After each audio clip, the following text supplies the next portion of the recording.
인도하여 주셨사오니 그 언약대로 살아가는 우리 사랑과 모든 지체들 다 되게 하여 주옵소서. 우리 주 예수 그리스도 이름 받들어 감사기도 드렸사옵나이다. 아멘. 자, 창세기 17장은 이제 여러분이 잘 알고 있는 할례 언약이에요.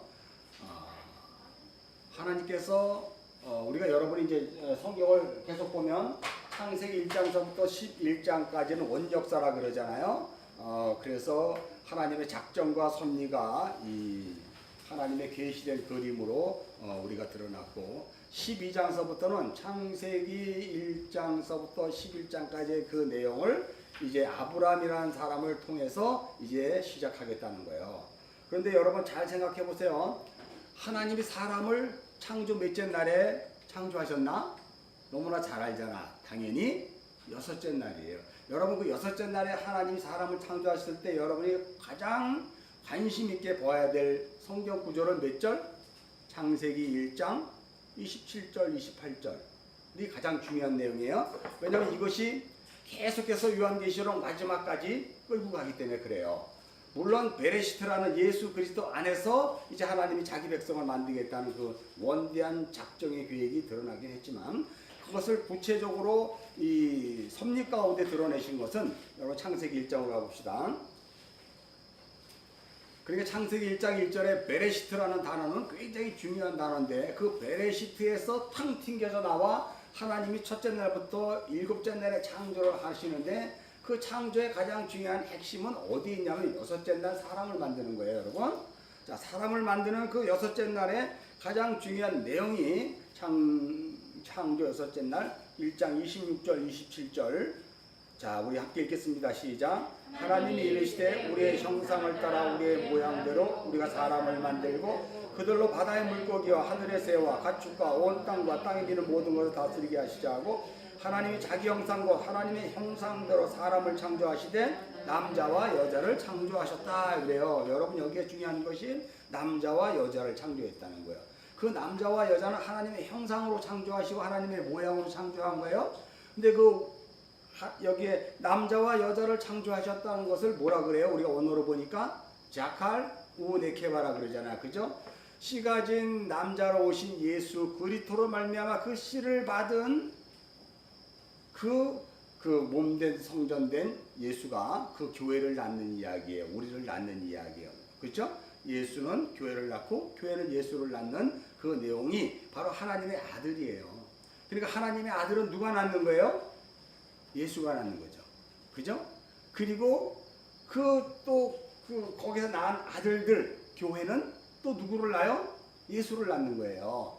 그래서 하나님이 창세기에서 언약의 가장 중요한 핵심은 특별히 아브라함을 불러내어 내 자손이 하늘의 별과 같고 바다의 모래와 같을 것이라는 이 자손에 대한 제라라고 그러잖아요. 그럼 갈라디아 3장 16절에서 그 제라 씨는 누구다? 단수인데 그리스도를 설명한다라고 우리가 찾아봤어요. 자, 그럴 때 중요한 핵심이 여기하고 맞물려 있는 거예요. 창세기 1장 26절, 27절, 28절 이 내용이 여섯째 날 사람 창조인데 바로 자칼 우 네케바, 씨 가진 남자가 오셔서 씨를 담아야 할 여자에게 씨를 주자. 그게 교회가 되고 하나님의 아들이고 생명이 되는 거예요.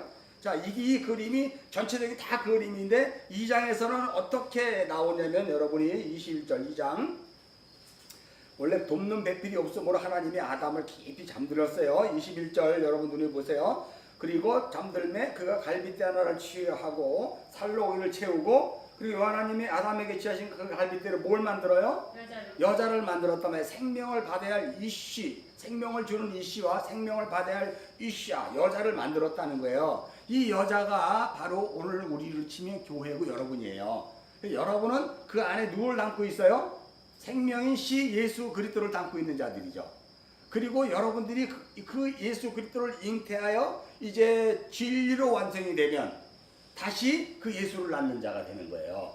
이해하셨죠? 여기가. 그래서 여러분이 24절 한번 읽겠습니다. 시작. 이러므로 남자가 부모를 떠나 그 아내와 하여 둘이 한 몸을 이룰지로다. 아담과 그 안에 두 사람이 벌거벗었으나 부끄러워하지 아니었다. 이 부끄러워하지 아니었다는 얘기는 여러분이 노아의 홍수 후에 노아가 포도원을 만들고 어떻게 해요? 술이 취해 벌거벗었다는 그 그림으로 알죠? 그게 안식에 들어갔다는 얘기예요.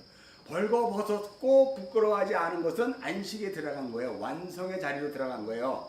우리는 벌거벗은 자로 드러나는 거예요. 이 역사에서 나의 옷을 벗는 거예요. 이제 우리가 볼 건데 갈라디아서 3장 27절에 보면 세례는 그리스도와 합하여 우리가 죽고 뭐한 거다? 그리스도와 옷을 입는 거라 그래요. 그리스도와 옷 입기 위해서 우리는 뭐 하는 자야? 나의 그 덕지적지 입었던 율법의 자아의 옷을 벗는 자잖아.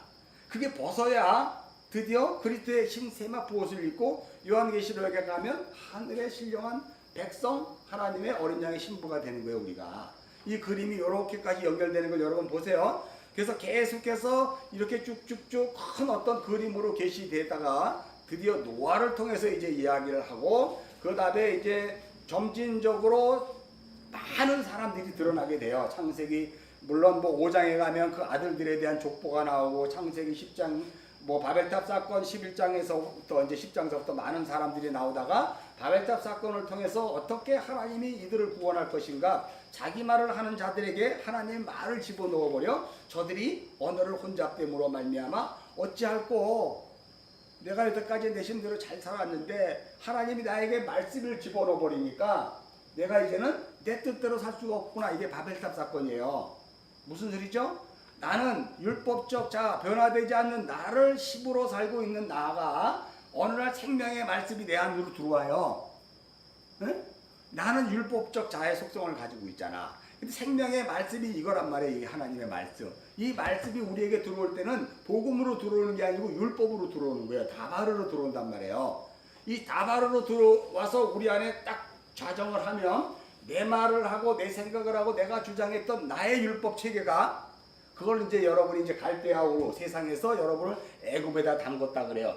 애굽에 담궈 있는 여러분이 애굽은 미츠라임이라고 속박하다 이런 뜻이잖아요. 거기에 담겨 있는 여러분, 거기를 주장하며 선악 체계로 살고 있는 여러분에게 하나님의 말씀인 율법 체계의 다바르가 딱 들어오자 거기에서 부딪힘이 일어나기 시작하는 거예요.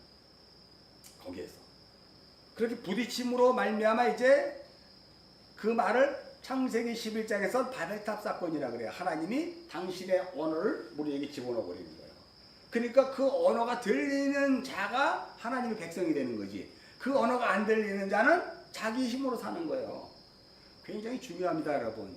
그래서 이 다바르의 말씀, 이 성경 말씀이 여러분에게 부딪히는 말씀, 걸려 넘어지는 돌로 들어오셔서 여러분의 육적 자아가 부서지고 율법 체계가 산산이 조각나면 그때 비로소 가루가 되어 하나님이 받으시는 거룩한 산 제물이 되는 거 다 알죠 이제? 이 내용 스토리가. 그래서 그 바벨탑 사건을 통과한 후에 창세기 11장 이후에는 이제 데라의 족보가 나오고 그 족보를 통해서 이제 누가 나와요? 아브라함이 나오잖아요. 그래서 아브라함을 어디에서 끌고 왔냐면 갈대아 우르에서 데리고 나왔단 말이에요. 아브람이라고 하죠. 아브람. 아브람이란 뜻은 뭐예요? 아브람은 높은 아버지, 높은 아버지라 그래요. 여기에서 아브람은 율법의 아버지라 그러죠. 율법의 아버지는 뭐냐면 선악 체계의 아버지인데 선을 추구하는 아버지예요. 악은 버리고 선을 추구하는 아버지예요. 그걸 율법이라 그래요. 여러분의 속성이잖아요. 여러분도 잘 살길 바라지 못 살길 바라겠어요? 여러분이 인기 좋고 남들에게 칭찬받길 원하지 남들한테 그렇게 구설수에 오르기 좋겠어요? 그렇지 않잖아요. 그러니까 여러분 복음을 잘 보시면 칭찬받는 쪽으로 가기를 원하는 그 속성을 나의 율법적 자의 속성이라 그러고 내가 그런 상태에서 살다가 어느 날 나락으로 떨어진 것 같은 그러한 좌절과 모멸과 멸시가 나에게 들어올 때는 그게 하나님의 다바르 말씀이 나에게 들어오셔서 그 나를 붙잡아 버렸기 때문에 내가 그것으로 생각하는 거예요. 좌절과 모멸과 멸시로. 근데 그것이 내 안에 복음의 체계가 있었으면 그 어떤 것이 들어와도 나에게 그것이 흔들림이 없어. 그 세상적인 외형에 들어오는 율법 체계, 율법의 다바르의 말씀이 나에게 들려오고 들어와도 나에게는 이미 진리가 되어 있기 때문에 그 자체도 다 이제 진리로 흡수돼 버리는 거예요. 그래서 여러분이 세상에서 많은 사람들이 생각하는 방법과 다른 삶을 살아낼 수밖에 없어요. 그런 자리로 가요. 그렇게 반응하지 않는 자리로 간다니까. 그게 왜 그래요? 말씀이 들어와서 여러분을 바꿔내기 때문에 그래요. 그래서 이 생명의 말씀을 자꾸 들어야 되는 거예요. 이건 계속해서 들어야 돼요. 그게 66번이에요. 원래는 창세기 1장 1절 딱 하면 그걸 끝내버려야 돼요. 그리고 1절 1절도 많아. 태초에 그걸로 이미 다 끝났어. 근데 그거를 못 알아먹으니까 하나님이 하늘들과 땅을 창조하셨다 그래. 그래도 또 못 알아먹으니까 땅은 혼돈과 공허와 흑암 가운데 있고 하나님의 수는 수면 위에 운행하더라 또 이렇게 설명을 해. 또 그래도 못 알아먹으니까 하나님이 빛이 있으라 하고 이 바보들이 바보가 아니야. 이 율법적 자아 속성으로 살고 있는 이 죄인들 왜 못 알아볼까? 여러분이 하나님과 끊어졌기 때문에 못 알아먹는 거예요. 하나님이 끊어져 있기 때문에 그걸 죄인이라 그러고요. 그러나 하나님이 끊어져 있기 때문에 하나님의 소리를 못 들어. 어떻게 돼요? 이 보이는 세상에 갇혀버린 거예요, 여러분이. 보이는 이 세상에 갇혀버리는데 이 보이는 세상을 뭐라고 이야기하냐면 갈대와 우루라 그래요. 그거는 좋은 것을 추구하고 정말 어떻든 나에게 유익이 되는 것을 추구하는 세상이에요. 그 세상이지만 나라는 세상. 근데 거기에서 하나님이 아브라함이라는 나를 불러내는 거예요. 그래서 바로 복음을 전해주는 게 아니라 복음을 전해줄 수가 없어. 못 알아먹으니까. 그래서 복음을 어떻게 전해줄 것인가 하나님께서 이제 그 과정을 갔는데 나라는 존재를 이제 애굽으로 던져버리는 거예요. 애굽으로 가니까 애굽은 뭐냐면 보기에 좋았고 먹음직하고 탐스러워 지혜롭게 할 만한 탐스러운 것들로 추구하는 곳이 애굽이야. 어떻게 보면 세상의 속성인 것 같지만 또 달라요. 그런 율법적 체계에다 나를 집어넣어요. 그래서 나를 보게 하는 거예요. 나를 보니까 세상 사는 사람과 내 삶이 너무 똑같아. 그래서 서로 동의가 일어나고 거기서 힘이 생기고 거기서 그룹이 만들어지고 그래서 만들어진 게 세상교회예요. 아, 우리는 같은 말을 하죠. 이렇게. 근데 그건 율법의 말이라니까. 거기에서 이제 하나님이 사례를 통해서 아브라함을 불러내는 거예요. 그래서 이제 롯을 소알 땅으로 보내고 그 다음에 아브라함을 거기다가 이제 끌고 와서 단을 쌓게 하고 헤브론으로 보내는 거예요. 헤브론 약속이 있는 그 땅, 막벨라굴이 있는 그 땅으로 보내는 거예요. 영원한 너희가 영원히 이 땅에서 안주해야 될 곳이 뭔지 아니? 그게 막벨라굴이야. 그것이 헤브론이야. 라고 얘기해요. 그러다 이제 헤브론에 살고 있을 때 롯이 그돌라무엘 네 왕과 다섯 왕과 소돔 왕과의 싸움에서 붙잡혀갔더라 라고 하는 그 얘기를 듣고 아브람이 이제 롯을 구해오는 사건이 14장이야. 구해오자마자 이제 그 전리품을 이렇게 멜기세덱이 등장해서 멜기세덱의 뜻은 뭐냐면 의의 왕 샬롬 왕이라 그래요.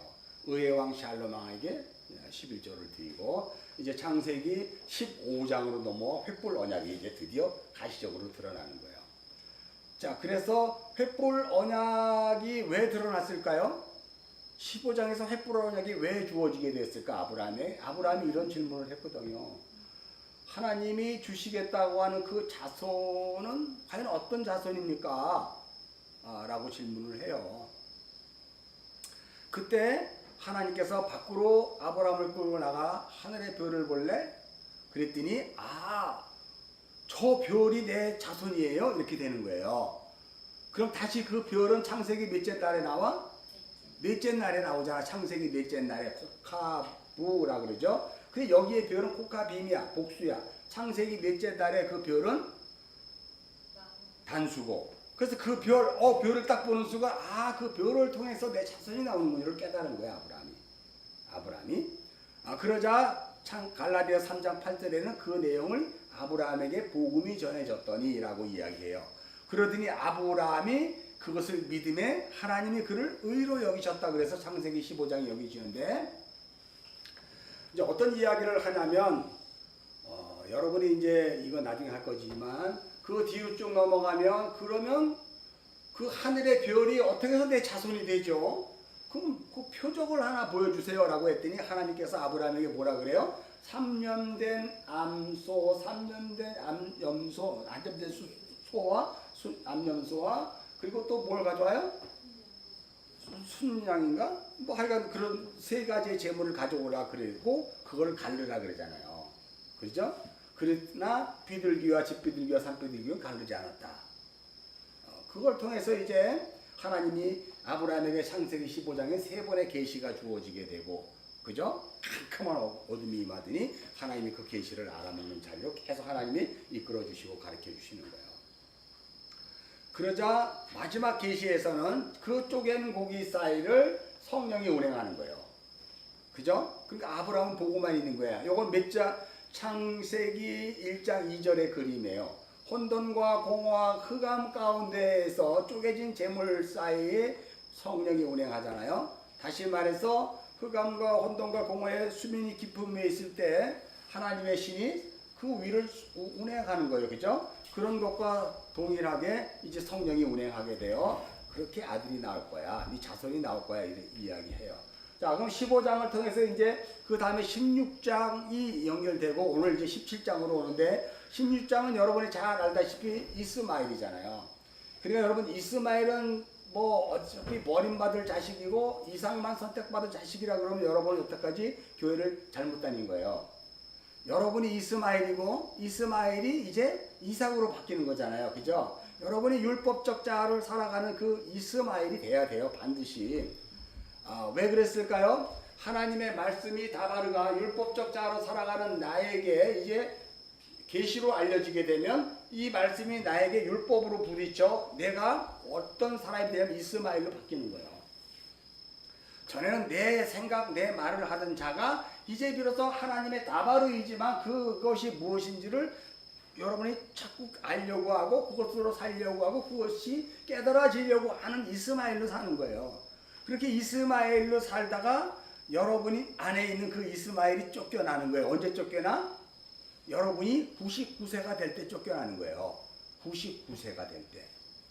그리고 이제 이삭이 나오자 이제 비로소 여러분이 진리를 아는 그 하나님의 백성으로 이 땅을 살게 되는 거죠. 다시 말해서 에베소로 말하면 여러분의 이제 머리 바꿈이 이루어지고 여러분의 손과 다리와 발이 옛날 나의 육체 그것으로 영원히 내 거로 주장하지 않고 이거는 찍어 버려져야 될 것이고 온전히 새롭게 자라는 그 새로운 피조물로 여러분이 역사를 살아가게 돼요. 이게 그리스도인의 일생이고 하나님의 백성의 완성되는 자리란 말이에요. 이게 그러니까 여러분은 지금 어떤 존재의 자리로 와 있는가 이 스토리를 계속 성경이 아브라함을 통해서 이 이야기를 해주는 거예요. 그래서 여러분 오늘 17장에는 할례 언약이에요. 할례 언약은 뭘까? 17장에서 할례 언약은 다른 말로 말하면 표피를 잘라내는 거잖아. 그죠? 생식기를 잘라냈다는 얘기는 뭘까? 생식기를 잘라냈다는 것은 뭐예요? 내가 죽었다는 거죠. 나는 생명을 잉태하거나 창출해낼 수가 없는 존재구나. 그런 존재라는 거예요. 그죠? 그게 할례 언약이에요. 그러니까 할례 언약의 가장 중요한 핵심은 나에게는 생명이 나올 것이 없네요. 나에게 생명이 나올 수 있는 유일한 길은 하나님의 언약으로 살아가는 길밖에 없네요. 라고 했을 때 여러분이 이 세상에서 살 수 있는 유일한 길은 죽은 자로 사는 거예요. 자녀가 없는 그런 무자한 자로 살아갈 수 있는 거죠. 그러니까 생명이 끊어지는 자예요. 여러분의 인생이 더 이상 연결되지 않고 끊어지는 거예요. 그 육은 이 세상에서 죽어야 돼요. 그 육이 여러분이 그 생명의 옷을 바꿔 입지 않은 상태에서 안 죽고 계속 가면 여러분은 지옥 자식이 되는 거죠. 당연히. 아들로 참여할 수가 없기 때문에. 자, 그래서 오늘 17장을 여러분 잘 보세요. 이제 성경을 봅시다. 그래서 아브라함이 99세, 여러분이 99세가 될 때 드디어 하나님께서 아브라함에게 또 나타났네. 이거 나타났다는 얘기는요, 하나님의 계시가 열렸다 이러는 거예요. 여러분이 율법적 자로 막 오늘날 살아가고 있어요. 오늘날 살아갈 때 열심히 뭐 내일하고 내 먹고 사는 걸로 살아가는 것이 아니라 여러분이 진리의 말씀, 생명의 말씀을 정말 갈급해하며 기도의 자리에 앉았고 말씀 보는 자리에 앉았을 때 갑자기 하나님의 계시가 탁 열리게 되는 것이 여기에 아브라함에게 하나님 나타나시더니 이렇게 얘기한단 말이에요. 이해하시죠? 근데 99세에 나타나더니 드디어 창세기 1장 26절서부터 있었던 그 자카루 네케바로 만들어진 하나님의 백성이 이제 어떻게 만들어지는지를 이제 가시적으로 확 드러났어. 지금 여기까지 왔을 때 아브라함에게 있어서 가장 궁금한 점은 바로 뭐냐면 도대체 어떻게 해서 하늘의 별과 같은 그 아들이 나로부터 시작되는가가 아브라함의 가장 궁금한 거예요. 왜요? 그렇다면 아브라함은 하나님의 그 말씀이 자기에게 임하여 그 역사 속에서 내가 어떻게 살아가야 되는지를 날마다 사모하며 궁금해하며 말씀에 자리에 앉기를 갈급했다는 거지. 아브라함은 뭐 그냥 막 살고 있는데 일로 와봐 아브라함아 넌 내가 택했으니까 내가 말씀을 먹여줄게 하고 아브라함이 안다고요? 안 하는 거예요 여러분. 아브라함은 그래서 바로 그냥 창세기 17장까지 올 때까지 아브람으로 가는 거예요. 아브람이 뭐예요? 아브라함은 진리의 아버지지만 아브라함은 율법의 아비란 말이에요. 우리를 율법의 아비로 살게 하는 거예요. 율법의 아비로 산다는 것은 바로 뭐냐면 나는 여태까지 나로 살았을 때 내 안에 아직도 있는 그 선악 체계가 이렇게 살면 안 되는데 이렇게 가야 되는 것이 맞는데 라고 하는 것이 내가 주관으로 잣대가 되어 그렇게 살았다면 이제는 하나님의 생명의 말씀이 잣대가 되어 그렇게 살게 하는 거죠. 그게 율법의 아비예요. 그걸 구약의 이스라엘 백성들이 그 삶을 살다 보니까 못 살아냈잖아. 율법대로 못 지켰잖아. 결국 그는 다시 자기의 본성으로 돌아간단 말이에요.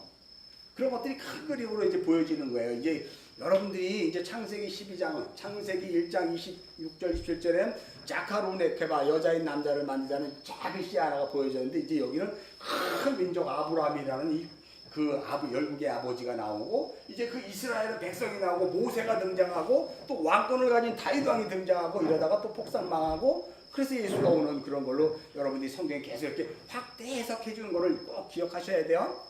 제일 중요한 것은 여러분이 이 성경을 볼 때 이것이 어디에부터 확대 해석이 시작되느냐는 거예요. 이게 베레시트에서부터 시작한 거예요. 태초에. 무슨 뜻인지 알죠? 그리고 계속 이렇게 연결된 걸 잘 기억하시고 그래서 그 율법이 내 안에 들어올 때 내가 알고 있는 그 율법이 무너지고 하나님의 율법이 나를 이제 정리하고 그 삶을 살게 하는 거예요. 그게 아브람이에요. 아브람. 그죠? 그러니까 아브람의 일생이 갈대아 우르에서 아브람과 지금의 아브람은 같은 아비인데 달라요. 갈대아 우르에서 애굽에 내려가기 전까지 그 아브람은 내가 주장하고 내 말을 하는 자예요. 근데 그 아브라함이 창세기 12장에 애굽으로 내려갔을 때는 율법이 그가 딱 개입이 된 거야. 나와 다른 세계가 있네? 다른 말을 하는 사람이네? 나는 A 플러스 B는 AB라 그러는데 저 사람은 C라고 얘기하네? 이게 뭐지? 이런 거를 경험하게 하는 거예요. 드디어 하나님의 따바르가 애굽을 통해서 나에게 들어오게 되는 거예요. 아브라함에게. 그러자 아브라함이 혼돈스러워 하잖아요. 그것이. 그래서 이제 아브라함이 그 율법의 싸움을 하게 되는 거예요. 계속해서 율법의 싸움. 그것을 창세기 14장에서 롯을 구해오고 그달라몰과 다섯 왕과의 그 내 안에 있는 내적 전투를 통해서 이제 우리가 어떻게 바뀌어 가야 되는가. 이것을 내가 11조로 멜기세덱에게 바치는 것으로 말미암아 나는 이제 하나님이 나의 영원한 기업이 되는구나를 이제 알아먹는 거예요. 알므로 끝나는 게 아니야. 그러면 어떻게 해요? 하나님이 나의 영원한 기업으로 살아내야 되는 거잖아 이제는. 그렇죠? 그래서 그렇게 살아가기 위해 하나님이 계속 끌고 와요. 이렇게 이스마엘을 통해 오늘 17절에 아브라함으로 바꾸어놓음으로 말미암아 이제 아브라함은 그 안에 진리의 씨앗으로 말미암아 그 진리로 살아가는 그 열국의 아버지가 되는 거예요. 생명의 아버지가 되는 거예요, 여러분. 여러분이 잘 알다시피 아브라함이라는 단어가 있잖아요. 이게 아브라함이에요, 아브라함. 이게 아브라함. 아브라함인데 아브라함이 달라지는 게 있어. 어떻게 달라지냐면 여기 보면 요게 하나 들어가. 요거 뭘까? 빨리 찾아봐요. 표 줬으니까. 이거 해라 그래. 해. 응? 숨구멍이잖아. 숨구멍. 다섯 번째. 그죠? 해, 숨구멍. 다 봐봐요. 자, 아브람이었을 때는 이 노주는 숨구멍 이 해가 없어. 그죠? 그냥 율법의 아비야. 문자로 살아가는 아비야. 근데 라함이 될 때 해가 들어가. 여기 사이에 말씀 앞에, 이 맹이라는 말씀 앞에 해가 들어간단 말이에요. 숨구멍이. 그래서 이제 아브라함은 생명으로 사는 거예요. 진리로 사는 거예요. 진리를 넣어주는 자가 돼요. 그래서 아브라함에게 진리가 넣어주는 자가 되자 여기에 이삭이 나오는 거예요. 이삭이. 무슨 뜻인지 알죠? 그럼 사라도 마찬가지야. 사라는 뭐예요? 사라잖아요. 사라. 우리가 사라가 어딨죠? 사례. 이거죠, 사례. 원래 사라라 그러지 않고 사라이 그래요, 사라이. 우리 한국 성경이 원래는 사라이예요, 사라이. 근데 사라 그러니까 나도 헷갈려, 원어를 보면. 사라이란 말에 하나님의 손이 그를 끌고 가는 여인이에요. 이 여자. 이 사례는 다른 말로 이야기하면 나는 공주다. 나는 율법적 자로 가장 아름다운 것을 추구하고 가장 이쁘게 살기를 원하는 여러분의 속성을 이야기해요. 사례는. 그 사례에 여기에 이 하나님의 손이 뭘로 바뀌냐면 동일하게 해가 들어가요. 해.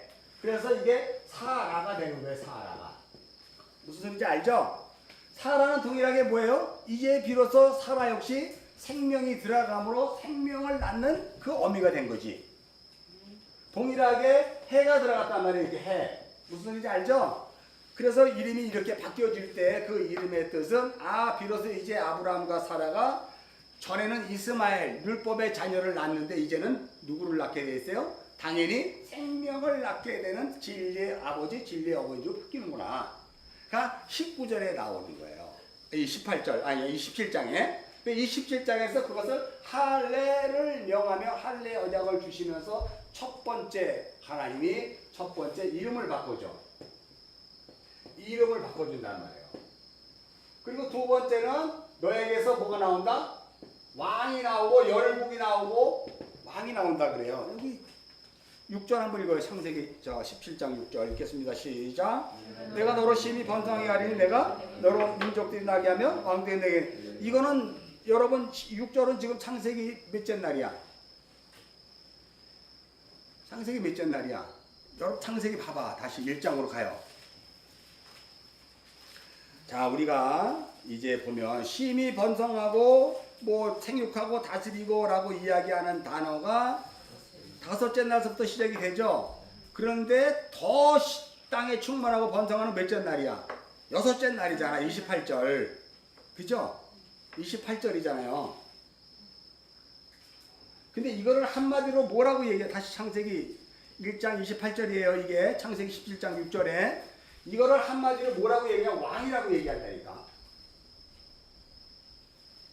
왕. 이름을 바꿔줘요. 여러분이 육적 자의 그 어머니가 아버지가 조상들이 지어준 이름을 갖고 있었다면 이제 여러분은 뭘로 바뀌었어요? 이름이? 성도 그리스도인으로 바뀌었잖아. 이름이 먼저 바뀌는 거예요. 여러분은.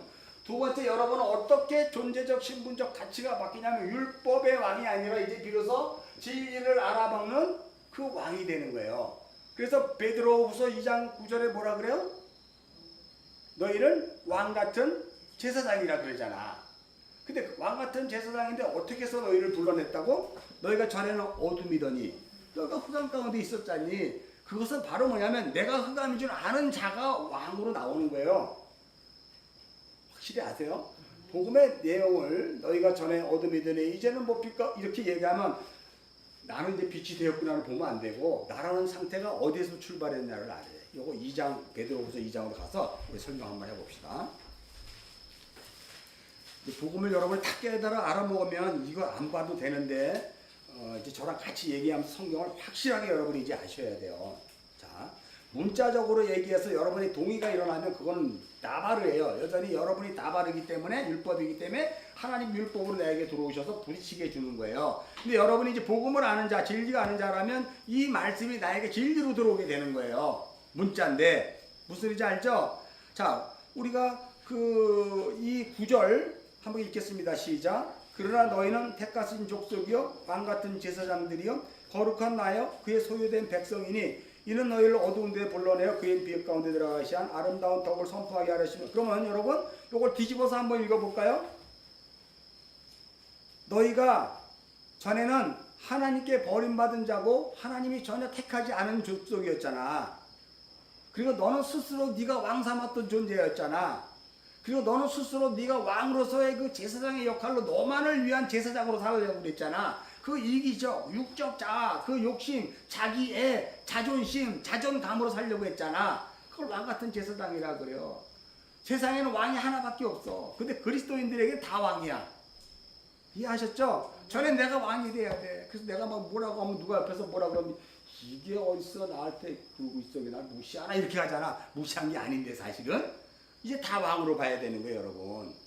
그 전에는 너희가 너만 왕이라고 생각했잖아. 그리고 거룩한 나라요. 그러면 이건 뭐야? 너는 거룩하지 않은 나라야. 거룩, 카도시. 빛 가운데로 있는 그 따뜻한 나라가 아니라 너만 빛이 되고자 했던 나라였었잖아. 반대로 보시란 말이에요. 이 율법을 항상 반대로 보시라고 내가 지금 여러분에게 보여주는 거예요. 그럼 그의 소유된 백성을 반대로 읽으면 뭐다? 빨리 뭐 버림받았다고 얘기하지 말고 그의 소유된 하나님과 관계없는 자지 버림받았다 그러지 마. 이게 굉장히 중요해. 우리가 여태까지 율법적 속성으로 예수를 믿게 되면 항상 이렇게 얘기해. 뭐요? 그의 소유된 백성이 그러니까 그럼 버림받았다고 생각하잖아. 그러니까 버림받았다는 얘기는 내가 하나님을 알고 있었다는 거잖아. 누구로부터 버림받았다는 건 여기 우리가 알고 있을 때 하나님으로부터 버림받았다는 거야. 그럼 나는 이스마엘이에요 아직.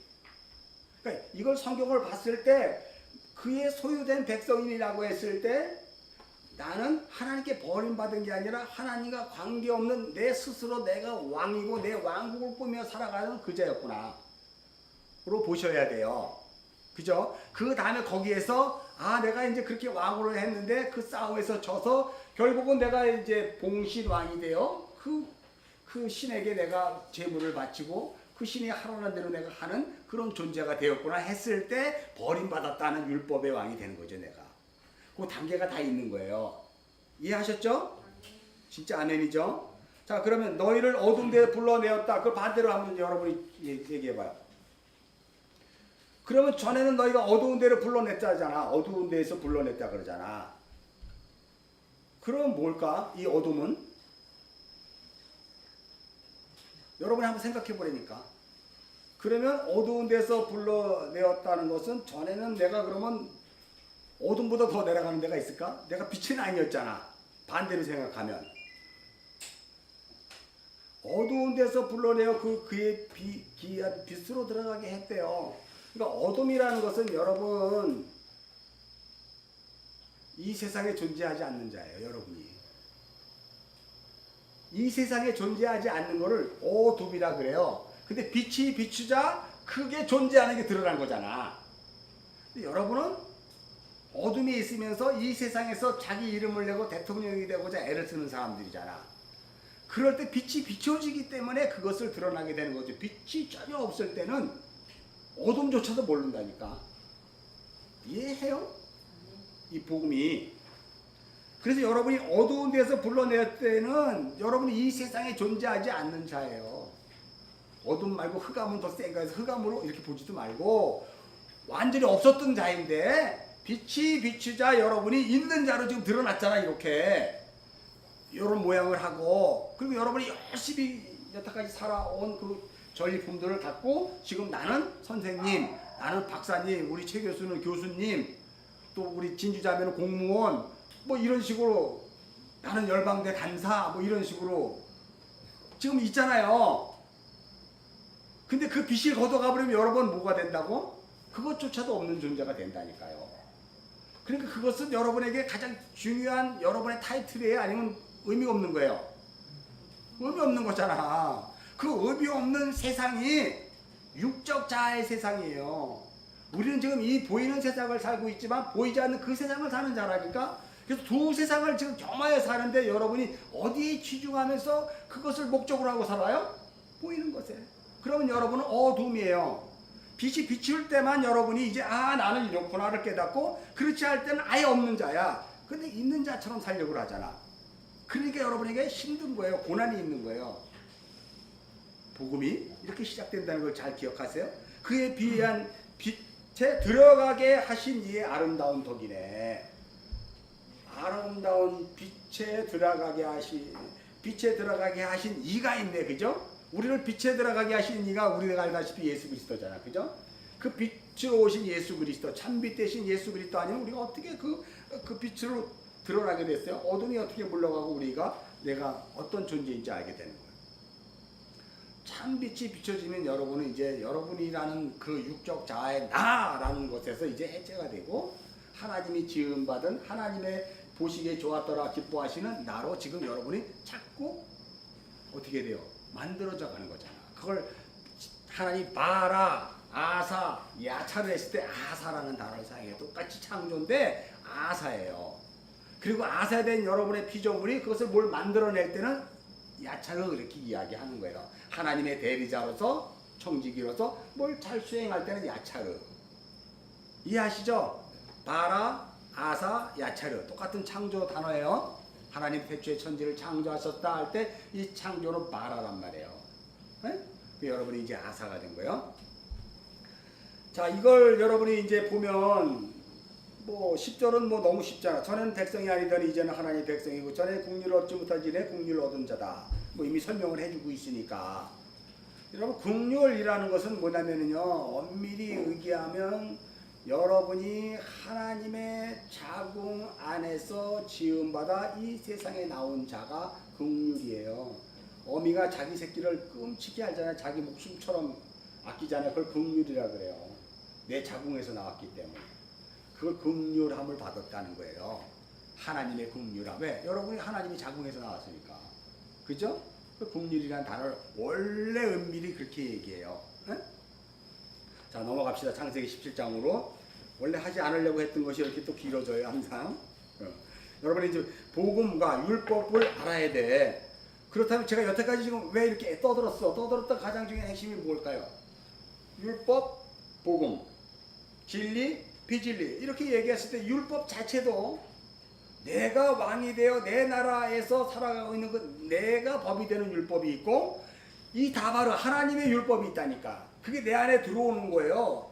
그래서 태어난 아이가 이스마엘이라니까. 그죠? 이스마엘조차도 안 태어나고 나만 태어나면 그건 하나님과 관계없는 어둠이지 내가.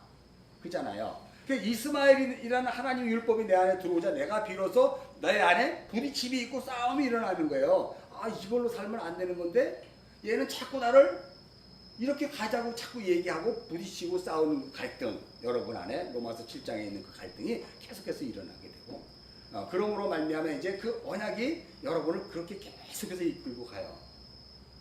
다시 말해서 하나님이 말씀하시되라고 이야기할 때 그 말씀은 하나님이 언약하시되 이런 거예요. 더 확대 해석하면 하나님이 계시를 열어주시되 하나님이 나에게 보여주시되 이렇게 얘기하는 거예요. 그것이 창세기 17장에 아브라함이 99세 때 여호와께서 아브라함에게 나타났어. 99세는 여러분 잘 알죠? 또 99세 한번 찾아볼까? 자부 10이요. 자음 90은 낚싯바늘 차대잖아. 그죠? 9는 뭐예요? 뱀이잖아. 그럼 10우려에서 여러분이 이 글자를 읽을 때는 항상 90이 먼저 가요? 아니면 9가 먼저 가요? 9 다음에 90이잖아. 9는 뭐예요? 뱀이잖아.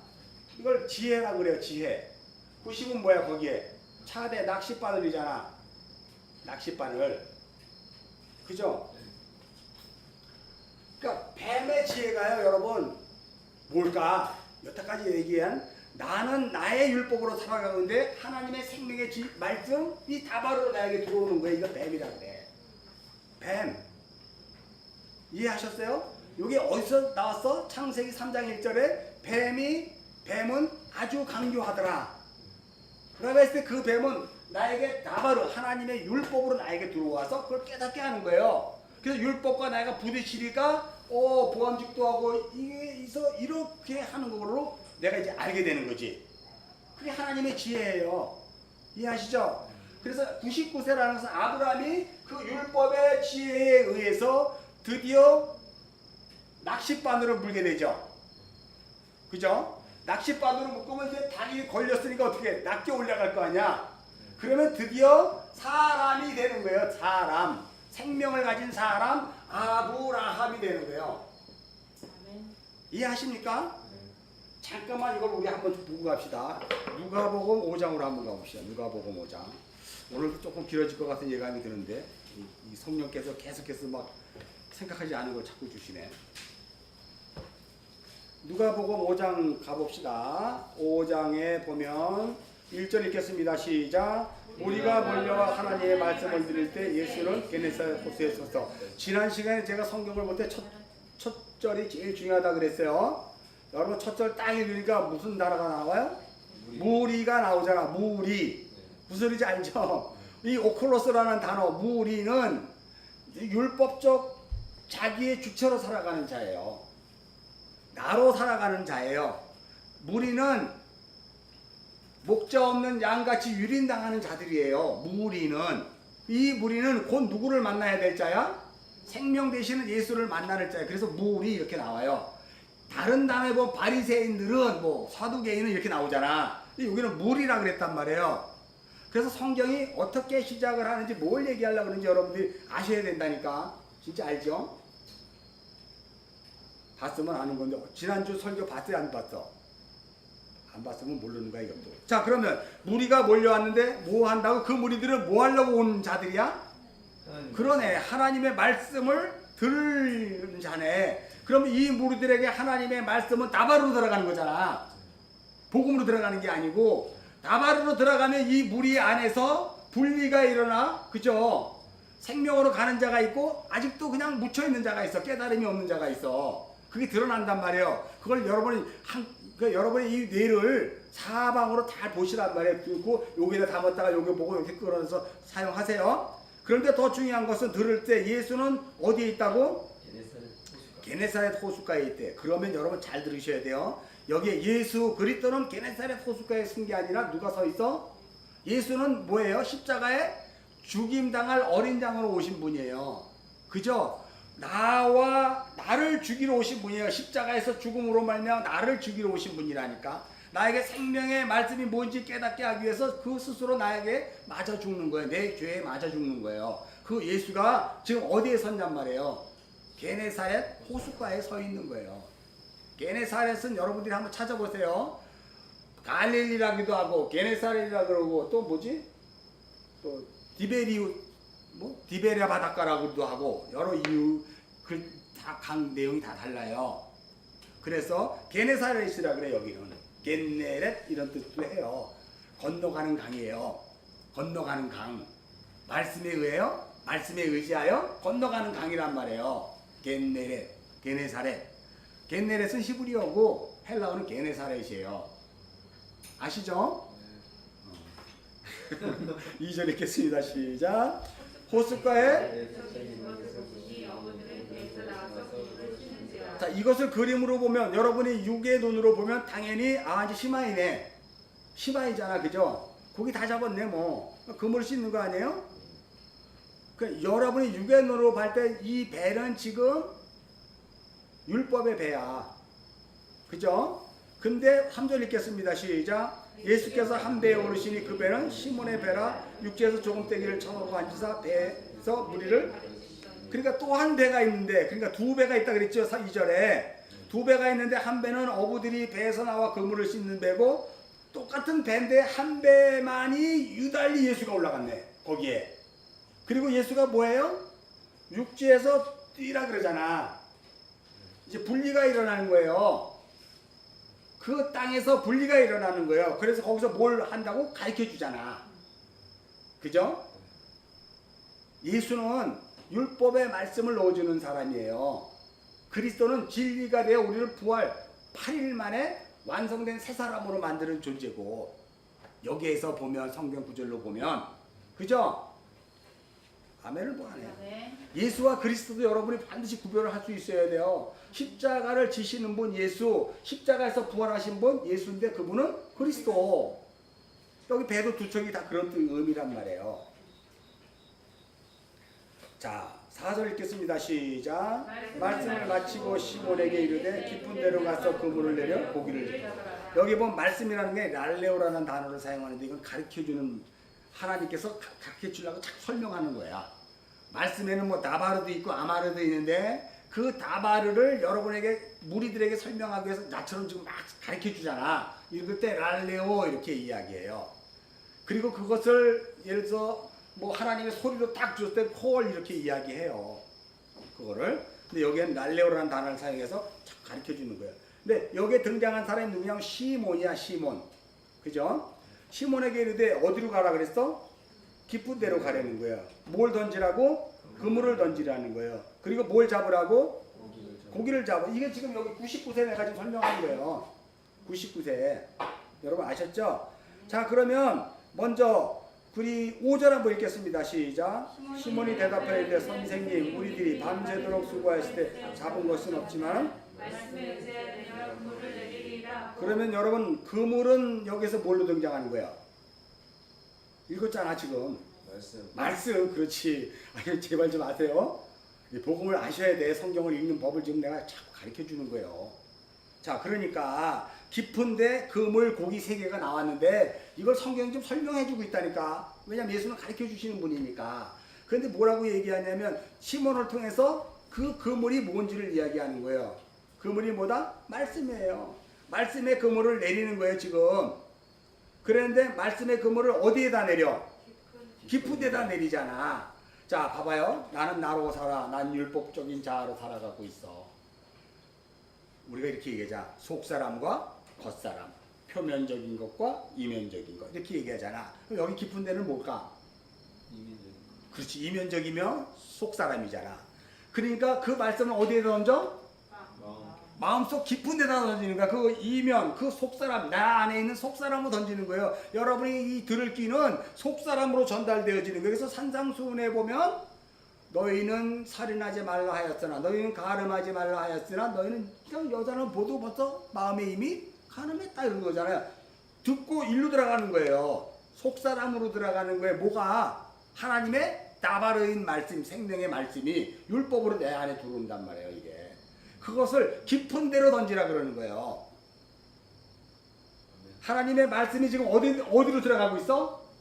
여러분의 표면에 닿는 게 아니고 깊은 속사람 안으로 들어가는 거예요 지금. 진짜 아멘 되는 거죠?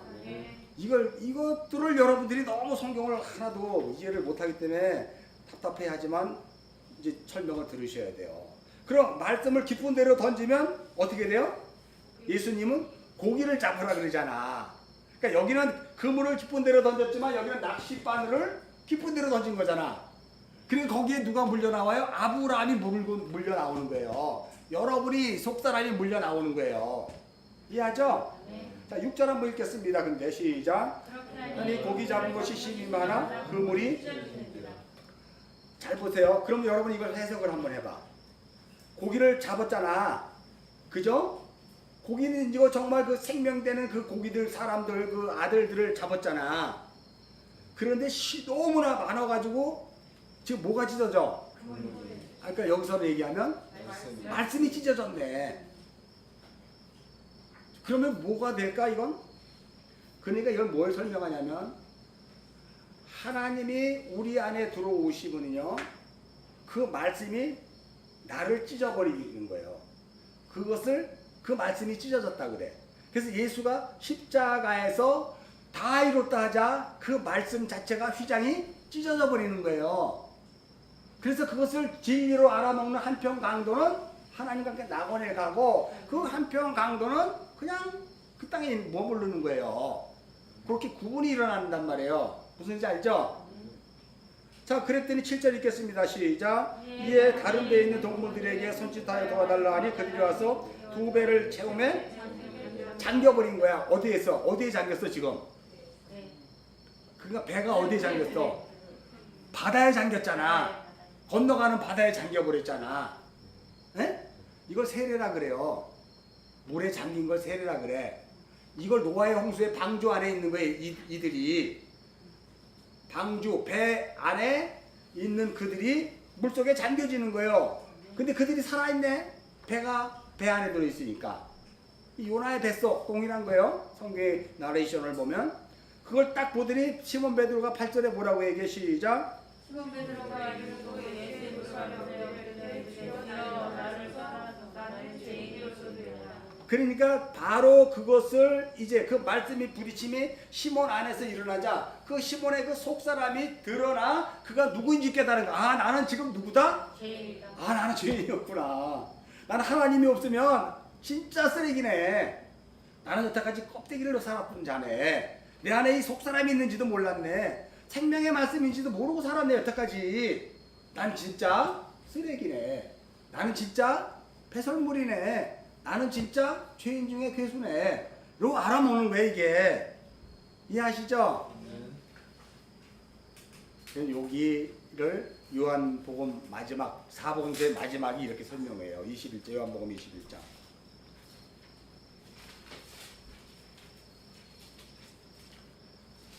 요한복음 21장도 동일해. 여기는 21장 1절 한번 읽겠습니다. 시작. 그의 예수께서 디베랴 호수에서 또 제자들에게 자기를 나타냈으니 나타내는 일은 이러하니라. 여기 또 디베랴 호수야. 옛날에가 아니라 디베랴, 그죠? 디베랴는 로마 황제 이름이잖아. 세상 한복판을 얘기하는 거예요. 드디어 이제 예수로 말미암아 율법에서 복음으로 진리가 뭔지를 알게 된 그 자들이 이제 딱 등장하게 되는 거예요. 근데 여기에 보면 2절에 6명이잖아요. 시몬 베드로와 디두모란 도마와 나다니엘과 세뎁의 아들들 둘과, 그죠? 뭐 이렇게 해서 또 다른 제자 둘이 함께 아들들과 해서 6명인데 이게 6은 율법의 수잖아. 육적 자의 수잖아. 그잖아요. 그것이 이렇게 살짝 등장을 하면서 시몬 베드로가 뭘 잡으러 가 지금? 물고기 잡으러 가니까 다 가잖아. 근데 잡았어 못 잡았어요? 왜냐면 깊은 데 내려야 되는데 깊은 데 내리질 않았네. 그죠? 깊은 데 내려서 잡아야 되는데, 자, 날이 새어갈 때, 그러니까 날이 여명이 이제 막 아침, 저녁이 되고 아침이 되니, 그러니까 날이 새어가는 거, 그죠? 빛이 비춰지기 시작하는 거예요. 근데 예수께서 어디에 서셨다고? 바닷가에 섰는데 제자들이 예수인 줄 모르는 거야. 근데 예수님께서 얘들아 고기 있니? 그랬더니, 그러면서 뭐라고 얘기해? 6절 시작. 여기 오른편은 도대체 뭘까요? 그물을 많이 잡을 수가 없어요. 자, 이제 보면은 이제는 그 99세가 아니라 이제는 그 제자가 시몬 베드로가 고기를 잡잖아요. 깊은 데를 던져서 자기가 죄인인 걸 깨달았잖아. 그 자들이 예수를 만나서 이제 십자가를 경험하고 고기 잡으러 또 왔잖아. 어디로 갔어? 이게 이제 전도 파송 온 거야, 세상으로. 땅끝까지 이런 복음을 전하는 장면이에요. 뭐 아유 예수도 죽고 우리 없으니까 고기나 잡아야 되겠다. 우리 주인도 안 계신데 죽어서 이런 걸로 보지 마세요, 여러분. 그건 소설이야, 소설. 다 소설에 함몰되었고 여러분들이 그 성경을 그렇게 봤잖아. 여긴 제자들이 예수가 안 계셔갖고 낙심해서 에이 난 옛날 고기나 잡으러 가야지 이러고 가는 게 아니라 복음을 설명하라는 거라니까. 이해해요? 그 십자가를 경험한 자가 어디로 가냐면 디베랴로 간다니까. 디베랴 그 호숫가로 바다로. 아까 겟네레스로 갔는데 디베랴로 가가지고 고기를 못 잡는 거야 그때. 그랬더니 예수님이 뭐라고 해? 그물을 이제 어디로 던지래? 오른쪽에 던지래네. 마태복음 25장에 보면 주님이 마지막 심판날에 양은 어디로 옮겨나? 염소는? 그러면 우리는 지금 어디로 그물을 던져야 돼? 오른편에 던져야 돼. 그래서 이 십자가를 경험한 자들은 오른쪽으로 사는 자들이에요. 그래서 베냐민 죽었을 때 베논이 슬픔의 아들이라 그랬더니 야곱이 그 아들 이름을 무슨 아들?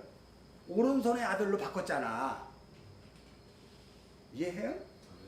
그렇게 얘기했는데 어떻게 아멘이 안 일어나냐?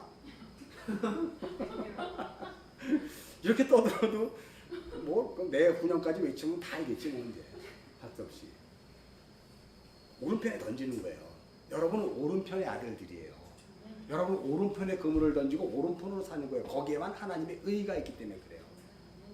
거기에만 생명의 말씀이 들려지기 때문에 그래요. 그래서 여러분 지난 시간에 내가 설명했잖아요. 왼편은 버림받은 곳, 오른쪽은 택함 받은 곳이라 했잖아. 그래서 롯을 어디서 구해와? 아브라함이 다메섹까지 갔단 말이야. 다메섹은 심판이 일어나는 곳이잖아. 거기 다메섹에서 사도 바울이 심판받아 완전히 새롭게 거듭나는 거잖아. 심판하여 거듭나는 자리야. 근데 다메섹에서 호바로 가. 그 왼편에서 누굴 골라와? 롯을 구해오잖아요. 그 왼편 버림받은 곳에서 아브라함이. 이런 것들이 다 그 성경을 나레이션하고 있는 것을 잘 이해하셔야 돼요. 자, 다시 우리 진주자매는 재밌어요? 경외하는 눈빛으로 보기 때문에. 자, 17장으로 다시 가봅시다. 그래서 99세를 지금 한 절 얘기했는데 벌써 몇 분 갔어? 한 20분 간 것 같아. 자, 나는 전능한 하나님이다 라고 이야기했어요. 전능한 하나님은 여러분 설명했죠. 엘샤다이 하나님. 이 하나님은 언약을 수행하시는 하나님이라 그랬어요. 그리고 자기 백성을 위해서 싸우시는 만군의 여호와 최바오트라 그랬어요. 네. 이해하셨죠? 네. 이분은 다 예수님인데, 예수 그리스도인데 언약을 수행하시는데, 언약을 수행하는 가장 큰 목적은 나에게 율법의 말씀을 집어넣어 진리, 고객을 낚는 사람으로 만들어주는 그 싸움을 하시는 하나님을 오신 게 전능자 하나님이란 말이에요. 우리 안에서 올 때. 이해하시죠? 네. 전능한 하나님은 뭐 하도 많이 했는데, 하나만 보고 갑시다. 이건 뭐 창세기에 나는 전능한 하나님이라고 막 나타나시는데, 그때 이 전능한 하나님 어떤 하나님인가? 출애굽기 6장으로 가서 얼른 보고 넘어갑시다. 옛날에 한번 했는데 다시 봐야 될 것 같아요. 여러분들이 다 잊어먹어서. 자, 전능하신 하나님은 어떤 하나님입니까? 출애굽기 6장. 자, 3절 읽겠습니다. 시작. 내가 아브라함과 이삭과 야곱에게 전능의 하나님으로 나타났으나 나의 이름을 여호와로는 그들에게 알리지 아니하였고. 자, 그러면 지금 전능하신 하나님은 곧 누구라는 얘기야? 여호와라네. 그죠? 여호와 예수 그리스도잖아요. 그죠? 에? 여호와라 그러네요. 자, 그러면 이제 그 전능하신 하나님이 여호와인데, 여호와는 어떤 일을 수행하시는 하나님인가를 그 밑에 설명하고 있어요. 자, 그 4절 읽겠습니다. 시작. 가나안 땅 곧 그들이 거류한 땅을 그들에게 주기로 그들과 뭐했다? 그러니까 언약을 수행하시는 하나님이야. 약속을 했으니까 약속을 실행하시는 하나님이 전능하신 하나님인데, 그 하나님은 출애굽한 이후에는 이제 엘샤다이라 그러지 않고 여호와라 그래 나오잖아. 이해하시죠? 네. 자, 그 하나님은 어떤 일을 하시는 하나님이냐? 5절 6절 읽겠습니다. 시작. 이제 애굽 사람이 종으로 삼은 이스라엘 자손의 신음소리를 내가 듣고 나의 언약을 기억하노라. 언약을 기억하는 하나님이야. 그 하나님은 언약을 기억하시는 하나님. 자, 9절 6절 읽겠습니다. 시작. 그러므로 이스라엘 자손에게 말하기를 나는 여호와라. 내가 애굽 사람의 무거운 짐 밑에서 너희를 빼내며 그들의 노역에서 너희를 건지며 편풀과 큰 심판들로서 너희를 속량하여 너희를 내 백성으로 삼고 나는 너희 하나님이 되리니 나는 애굽 사람의 무거운 짐 밑에서 너희를 빼낸 너희 여호와. 애굽 사람의 무거운 짐 밑에서 너희를 빼냈대. 애굽 사람 그러면 문자적으로는 그 팔레스타인에 있는 그 애굽이잖아요. 실제적으로는. 그러나 이 애굽은 어느 땅이야? 나라는 율법자의 속성의 그 땅이라니까요. 내 안에 있는 그 율법자의 속성의 땅에 낚싯대를 던져서 나를 물게 하는 거예요. 그걸 말로 던져놓고 그 말을 법성물어 내가 죄인인 것을 깨달아 하나님의 생명의 말씀으로 사는 게 맞지. 이로 아는 자로 하는 게 여호와야. 네. 동일하게 이야기되죠. 그 고기 잡는 거. 그분이에요. 애굽이라는 것에서 출애굽했잖아. 문자적으로는. 그래서 내 안에 있는 율법적 속성에 자해서 나를 끄집어내는 거예요. 어디로? 생명의 나라, 아들의 나라로. 근데 그것을 하기 위해서 나에게 낚싯대를 던진 것이 바로 진리의 말씀, 나바르란 말이에요. 이 말씀. 이걸 나에게 던져자 내가 그것을 물자 끌려 나온 거잖아. 그게 어두운 가운데서 너희가 전에는 어둠이었더니 너희가 빛으로 인도함 받은 빌립보서 2장 베드로후서 2장 9절 그 얘기예요. 지금 요거 다 이해하시죠? 네. 이렇게까지 설명했는데도 모르면 진짜 이제 다 알아야 돼. 정말로 성경이 전체가 이제 여러분 다 이렇게 보셔야 돼요. 이게 확 뚫린다니까. 여태까지 문자로 봤던 게 그거 그냥 애를 뜨가 필요 없잖아요. 17절 다시 오세요. 17장으로 창세기 17장으로 자, 1절도 아직 못 넘어갔는데 계속 넘어갑시다. 다음에 뭘 봐야 되냐면 나는 전능하신 하나님이라 너는 내 앞에서 완전하라 그러잖아. 요걸 또 문자적으로 봐가지고 아브라함이 13년 동안 하나님과 단절해서 이스마엘 낳고 그냥 지 멋대로 인생을 사는데 어느 날 하나님이 괘씸해가지고 나타나가지고 아브라함 너 내 앞에서 완전히 행하 뭐 이랬다고 설교 다 들었잖아요. 여러분 들었어 안 들었어요? 다 들었잖아. 그렇게 이게 그거냐고 여태까지 얘기했는데. 자, 활용 정점을 여기서 찍는 거예요. 나는 누구다? 전능하신 하나님. 아까 얘기했잖아. 너 이 율법적 자 애굽 땅에서 낚싯대를 들여 그 생명의 말씀으로 너를 끄집어내는 그 하나님이야. 그러니 너는 내 앞에서 완전하라. 이게 뭘까? 이걸 내가 이제 사실은 여러분에게 이 메시지를 줬어요. 문자적으로 찾으라고. 고린도전서 13장 10절로 가봅시다. 요거를 우리 선생님이 질문하더라고. 그래서 내가 어저께 오늘인가 어제 아침에 그 우리 밴드에 올릴 때 내가 요걸로 시작을 했어요. 아, 이걸 많이 모르는구나. 고린도전서 13장 10절. 자, 10절 알기 전에는 우리가 9절부터 한번 읽을까요? 시작. 우리는 부분적으로 알고 부분적으로 예언하니. 이게 뭘까? 나는 나의 율법적 자아의 속성을 가지고 이제 생명의 그 말씀이 진리가 율법으로 받아들여지자 어떤 때는 하나님의 말씀이 알기도 하지만 어떤 때는 하나님의 말씀을 내 것으로 먹어버리는 거야. 요게 이해하시죠? 자, 10절 읽겠습니다. 시작.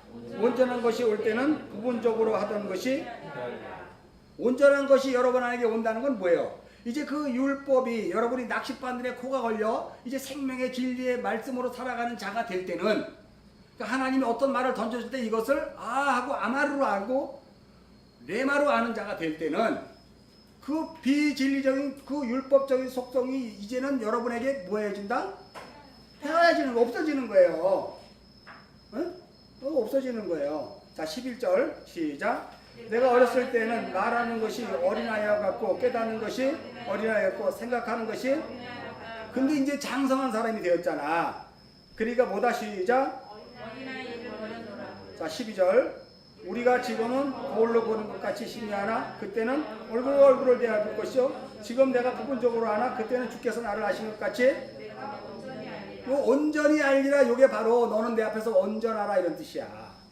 그럼 지금 아브라함의 상태가 지금 어떤 상태예요? 부분적으로 알고 부분적으로 깔았던 어린아이의 상태, 아니면 장성한 사람이 된 상태예요? 장성한 사람이 된 상태지. 이해하시죠? 다시 창세기 17장. 이것을 이해하면 나머지가 다 풀리는데 이것을 모르기 때문에 나중에 뒤에 보면 이스마엘이나 살게 하시오 뭐 이런 식으로 아브라함이 불순종했다는 엉뚱한 소리하고 소설 쓰고 앉아있어. 그러면 17장에 너는 내 앞에서 완전하라는 것은 지금 아브라함 상태가 이제 어떤 상태가 된 거야? 장성한 사람이 된 거지. 어린아이의 일을 버리고 부분적으로 알았었어. 그전에는. 그래서 이스마엘이 나왔잖아요. 그 이스마엘이 나옴으로 말미암아 하나님의 말씀이 나와 이스마엘이 부딪힘을 통해서 이제 진리가 뭔지를 알아가는 자서 장성한 자로 된 거지. 아브라함이. 장성한 자로 됐으니까 이제 아브라함이 아니고 뭐가 돼야 돼? 아브라함이 돼야지 당연히. 그래서 아브라함이 나온 거예요. 여기에. 성경은 예측이 가능하다 그랬잖아. 여러분이 진리를 알아먹으면 그 다음에 무슨 글이 써 있을지 예측이 가능하다니까요. 만약 그 예측이 가능하지 않으면 여러분이 그 문맥을 오해했거나 잘못 이해한 거야. 다시 봐야 되는 거예요. 이해하시죠? 자, 그러니까 17장 1절이 너무나 중요한 거야. 그러니까 이제 아브라함의 상태가 완전한 장성한 사람이 된 거지. 그러니까 면대면으로 본 거야. 하나님을 수건으로 가리고 본 게 아니라 이제 얼굴 대 얼굴로 보고 간 거니까 너무나 다 아는 거지. 그잖아요. 뭐 아예 앞에서 가르쳐 주는데도 딴 생각하지 상태가 아니잖아. 앞에서 가르쳐 주고 딴 생각하는 것은 여러분 안에 두 개의 율법적 자가 싸우기 때문에 그 진리를 못 알아먹는 거예요. 나의 율법과 생명의 말씀의 율법이 부딪히니까. 요것조차도 여러분 분명히 이제 이해를 하셔야 돼요. 율법의 그 속성이 그렇단 말이에요. 나를 부수기 위해 먼저 율법이 개입돼. 나를 생명의 아들을 만들기 위해서 먼저 이스마엘이 개입돼. 그러자 그게 부서지자 장성한 사람이 되자 이삭을 낳는 거예요. 내가 이삭이 되는 거예요. 이삭은 뭐다? 이츠하크. 기쁨의 웃음을 얻는 자다. 그렇잖아요. 그게 노아가 포도원을 바꾸고 포도주를 마시고 술에 취해 누워있는 거예요. 안식을 누리는 자예요. 기쁨을 누리는 자예요. 요거 이해하시죠? 자, 그래서 2절 내가 내 언약을 나와 너 사이에 두어 너를 크게 번성하게 하리니 아브라함이 엎드렸대. 그죠? 당연히 아브라함이 엎드리지. 왜 계시가 열리면 당연히 엎드릴 수밖에 없어요. 자, 여기에 보면 2절 보면 나와 너 사이에 두어 너를 크게 번성하리라 라고 이야기하는 이 단어가 라바라는 단어를 사용해요. 번성. 라바는 뭐냐면 숫자적으로 엄청 많아지는 거야. 숫자적으로 엄청 많아지는 거예요. 근데 여러분 여기 6절에 보면 6절 읽겠습니다. 시작. 내가 너로 심히 내가 내게서 민족들이 나게 하며 왕들이 내게 나게. 여기 번성은 파라라는 단어 사용해요. 열매. 열매. 그러니까 2절과 6절이 수많이 많아지는데 그것이 그 열매가 번성해지는데 그 열매는 뭐다? 민족들과 왕이야. 이것도 이해하죠? 2절에 똑같이 번성, 6절에 똑같은 번성인데 그렇게 많게 하는데 그 많음이 뭘로 드러나냐면 민족들과 왕이란 말이에요. 열국과 열방이에요. 문자적으로 보면 우리가 뭐 이슬람 땅, 모슬렘 땅, 어디 아프리카에 있는 민족들, 뭐 열국, 열방이라고 얘기지만 그 열국, 열방은 다 내 안에 있는 족속이잖아. 그잖아요. 나라는 내가 나는 이게 좋아, 난 이게 너무 좋아, 나는 이게 맛있어 하는 그 나 안에 있는 그걸 자꾸 외치는 그 그룹들. 그리고 나는 이렇게 살 거야라고 하는 자기 자존감이라는 그 나라. 그게 다 우리 안에 있는 나라와 백성들이라니까. 열국과 열방이. 이해하시죠? 문자적으로는 그 열국과 열방이지만 그것을 안으로 끌어들여서 내 안에 보면 거기 있는 거예요. 근데 그들이 왕들이라는 거예요. 그래서 우리가 왕 같은 제사장이 되는 거예요, 이제. 자, 4절 읽겠습니다. 시작. 보라, 내 언약이 너와 함께 있으니 너는 여러 민족의 아버지가 되리라 라고 이야기하면서 그 아버지가 된다는 의미를 이름을 바꿔주는 거예요. 5절 읽겠습니다. 이제 오늘 내 이름을 그러니까 여러 민족의 아버지가 된다는 얘기를 아부라 그러잖아요. 아부. 여러분이 아버지에 대한 단어 알잖아. 아부. 하나님의 성전. 아부가 성전이잖아요. 그죠? 하나님의 베이트 집. 하나님의 성전. 아부가 돼. 성전이 되게 하는 거예요. 여러 민족들의 성전이 되게 하는 거예요. 여러분 안에 성전이 세워지는 거예요. 진리의 성전이 세워지는 거예요. 여러 민족의 아버지가 되라. 아브라함인 거예요. 내가 너를 여러 민족의 아버지가 되미니 6절 내가 너로 심히 번성. 그러니까 그 성전이 세워짐으로 말미암아 그 열국 열방에 이제 왕들이 사는 성전이 세워지는 거야. 먼저는 내 안에 그 성전이 만들어지자 첫 번째 내 안에 오신 왕이 있어. 그분이 만왕의 왕이신 예수 그리스도. 그죠? 그분이 내 안에 성전으로 들어온 거야. 이게 아브라함이에요. 아브라함. 하나님이신 그 만왕의 왕이 내 안에 들어오시는 거예요. 아브라함이 되자. 내가 아브라함으로 살았는데 이제 하나님 앞에 완전한 진리를 깨닫자 드디어 내 안에 만왕의 왕이신 그분이 제일 먼저 나 안에 오셨네. 당연히 개선장군으로 오시잖아요. 승리의 왕으로 오셨잖아요. 그분이. 물론 역사 속에도 있어요. 이제 제가 지금 이원화 시켜서 지금 계속 설명을 해드리는 거예요. 자, 7절 읽겠습니다. 시작. 내가 내 언약을 너와 대대로 후손사에 세워 영원한 언약을 삼고 너와 내 후손에. 그러니까 이게 언약의 가장 중요한 핵심은 바로 뭐냐면 대대로 후손 사이에 세워서 영원한 언약을 삼고 나는 네 하나님이 되리라. 아까 얘기한 출애굽기 6장에서 우리가 읽었던 것처럼 너는 내 아들이고 나는 네 아버지가 되리라 라고 하는 거예요. 그걸 의롭다라고 이야기해. 이 디카이오스의 의로운 째데크는 내 안에 성전된 자들을 의롭다 그러는 거예요. 자기 안에 하나님의 만왕의 왕이신 그분이 있는 성전이 없으면 의로운 자가 아니야. 그러니까 내가 행위로 막 누가 봤을 때 사람끼리 합의해가지고 이렇게 하면 의로운 거고 이렇게 하면 정의로운 것으로 가는 게 아니고 내 안에 성전이 되어 있어야 그게 의로운 거야. 내 안에 왕이 좌정하고 계시냐 없느냐. 나는 여전히 나로 왕을 삼고 있느냐 아니면 그 왕에 의해서 목이 달리고 진짜 왕에 의해서 내가 머리 바꿔져 그 성전으로 살고 있는 자인가. 이게 그 이야기를 하는 거예요. 지금 영원한 언약을 삼니라. 8절 읽겠습니다. 시작. 내가 너와 내 후손에게 네가 거류하는 이 땅 곧 가나안 땅을 주어 영원한 기업이 되고 나는 그들의 하나님이 되리라. 문자적으로는 가나안 땅이지만 여러분 그 가나안 땅이 이스라엘 백성들에게 영원히 거했으면 그것도 맞는 얘기도 있는데 이 가나안은 약속의 땅이에요.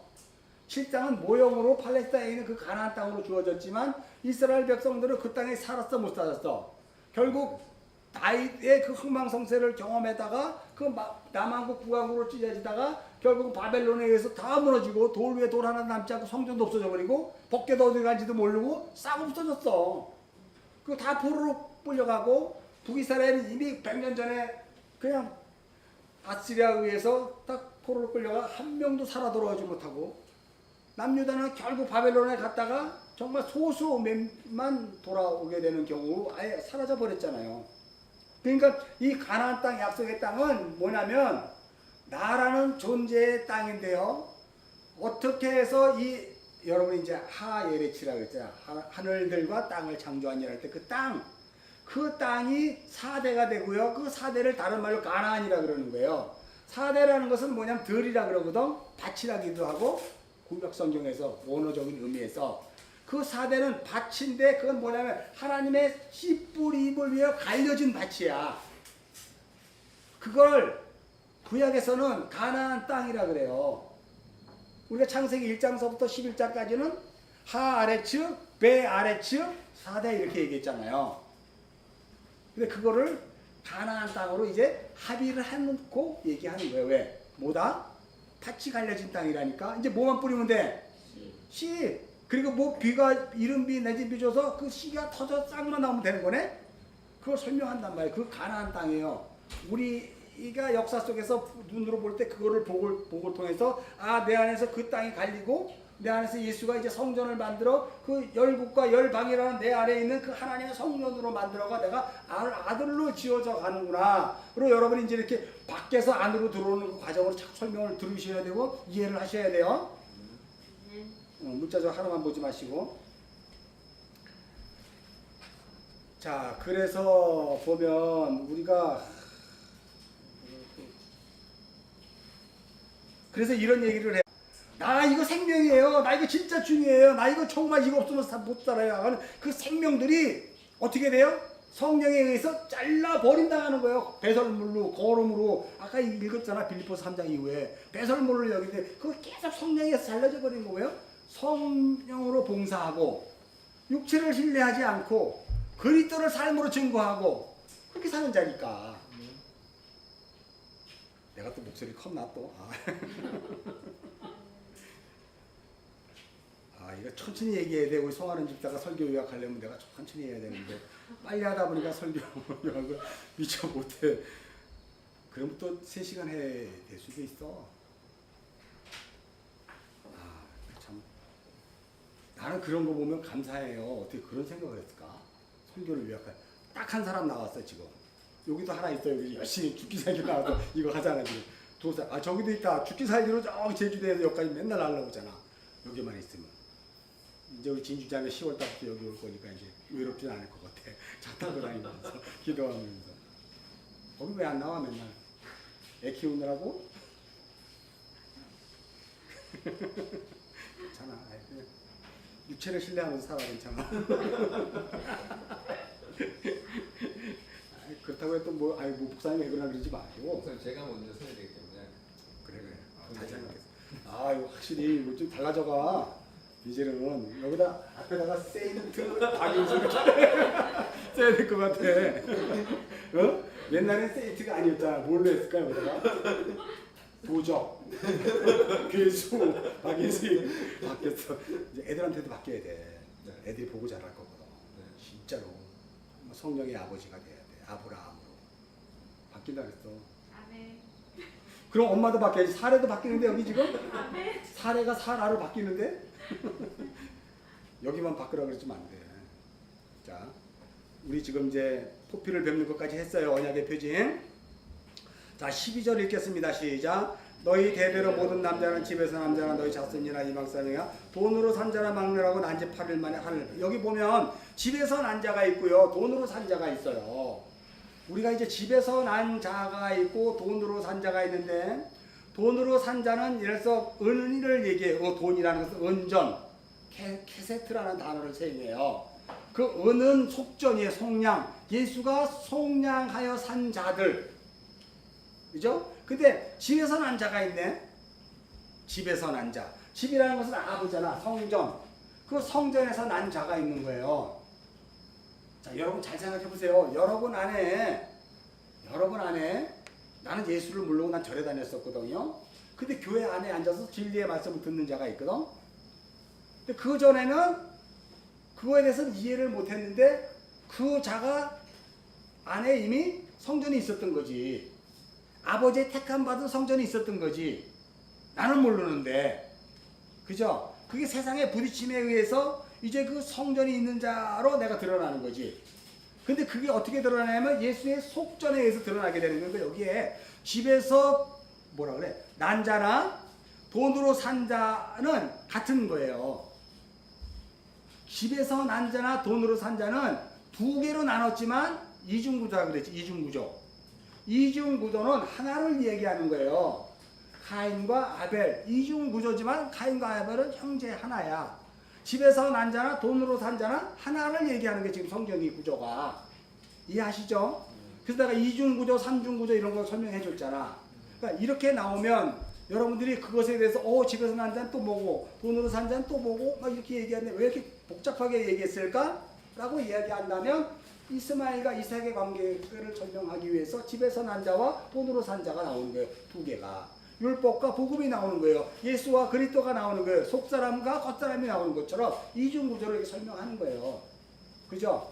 집에서 난 자가 돈으로 산 자예요. 속전, 예수 그리스도의 은전으로 살게 된 자란 말이에요. 캐세트로 산 자.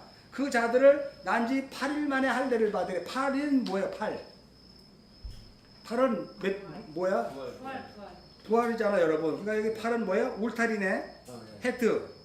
그러니까 여기에 보면 이건 해는 숨구녕이잖아. 여기가 이렇게 떨어져 있어요. 여기 숨구녕이 있어요. 치부려 자음에. 헤트는 이게 뭐예요? 막혀져 있어 여기가.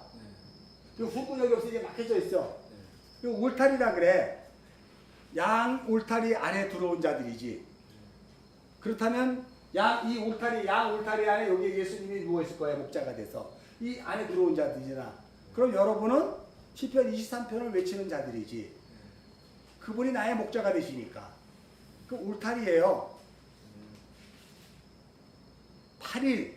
그러니까 전에는 너희가 울타리 밖에 있었더니 이제는 울타리 안에 들어와. 예전에는 그냥 먹을 것 입을 것으로 세상을 향해 유린당하는 그 자인데 복음에 의해 진리에 의해 말씀에 의해 울타리 안으로 들어온 자지. 이게 부활을 한 자예요. 부활한 자. 새 생명을 얻은 자. 이 자들은 이제 울타리 안에서 예수로부터 양육을 받고 예수로 이제 그 누림을 갖는 거지. 그게 코이노이아예요. 그게 에코라는 거예요. 예수와 교제하고 예수와 누림을 갖는 거예요. 울타리 안에서. 그게 8일이에요. 부활의 8일. 7 안식 후 첫날. 그죠? 다 그런 걸 얘기하는 거예요. 여기 다 이해하시죠? 그래서 8일 만에 할례를 받는데 여러분 여기 한번 우리가 읽어야 될 게 있어. 레위기 12장 2절로 가봐요. 레위기 12장 2절. 자, 읽겠습니다. 시작. 이스라엘 자손에게 말하여 이르라. 여인이 임신하여 남자를 낳으면 이는 며칠 동안 부정해? 7일 동안 부정하네. 그죠? 그리고 곧 월경할 때와 같이 부정하다 그래요. 그러니까 생명이 되지 않는 그 상태, 첫째 날부터 일곱째 날까지, 여섯째 날까지 그 창조는 완전한 생명이 안 되는 거거든요. 일곱째 날까지. 그러니까 일곱째 날 안식을 누리는 그 상태는 부정한 상태에서 누리게 되는 안식이거든요, 이게. 왜냐면 우리가 죄 가운데서 누리는 거기 때문에 이걸 부정이라 그래요. 자, 남자를 나누면, 남자가 자카르예요. 생명을 가진 씨를 가진 남자를 낳으면 이래 동안 부정하리니라고 이야기해서 그 부정하는 일주일의 기간을 거치는 거예요. 그리고 나서 8일째 되는 날 뭐예요? 부활하는 거잖아. 그러니까 이 7일이라는 것에는 뭐가 담겨 있는 거예요?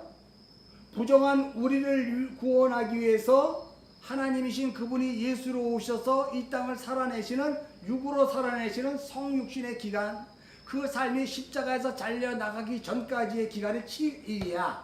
그걸 우리의 눈에서 봤을 때는 안식이 주어지게 되는 거지만 예수님으로 봤을 때는 부정한 기간을 자기 스스로 그것을 어떻게 해요? 호도어 드리는 거지. 아멘을 안 하나? 이해를 못 하나 보다 이것도. 네? 그래서 3절에 뭐다고? 여덟째 날에는 그 아이의 표피를 뵐 거야. 왜? 예수가 승리하셨어. 예수가 이것을 넘겨서 우리에게 새 생명을 주셨어. 그래서 잘라. 왜? 이것을 갖고 있으면 여전히 이건 무슨 자다? 앞에 얘기한 2절에 보면 부정한 자예요. 그러니까 잘라내야 되는 거야. 부정한 자라는 것을 드러내는 거잖아. 그러니까 8일째 되는 뭐예요? 이걸 잘라내는 거예요. 뭐예요? 이제 나는 부정에서 떨어졌습니다 라고 이야기하는 거죠. 내기법이 그렇다는 거예요. 그것을 예수로 설명하면 예수가 십자가에서 그렇게 칠이라는 우리에게 안식을 주기 위해 그분이 무슨 일을 했냐는 걸 보라니까 성경에서. 나는 칠은 안식이라. 우리 안식을 누려. 그러면 우리에게 안식을 주신 그분은 무슨 일을 했지? 스스로 죄 아래 들어오셔서 죄인이 되셔서 침뱉음과 가슴 고역과 이사야서 53장의 그 모진 고역을 당하셨잖아. 그것이 우리의 죄를 거두는 거예요. 그것이. 그래서 우리에게 안식을 주셨잖아. 그래서 8일째 되는 날 그것을 기뻐하는 거야 우리가. 그래서 그걸 잘라버리는 거야. 나는 이걸 다 배설물로 여길 거야. 나는 이제 오직 그리스도로만 살 거야. 그러고 가는 거잖아. 아까 계속 빌립보 3장 3절 읽었던 것처럼. 이해하시죠? 자, 다시 창세기 17장. 자, 8일 만에 할례를 받는 거죠. 자, 13절도 동일한 내용을 계속 이야기하고요. 14절은 뭐 설교 할 거 없는데 14절이 중요한 내용이기 때문에 하나 보고 넘어가야 돼. 14절 한번 읽겠습니다. 시작.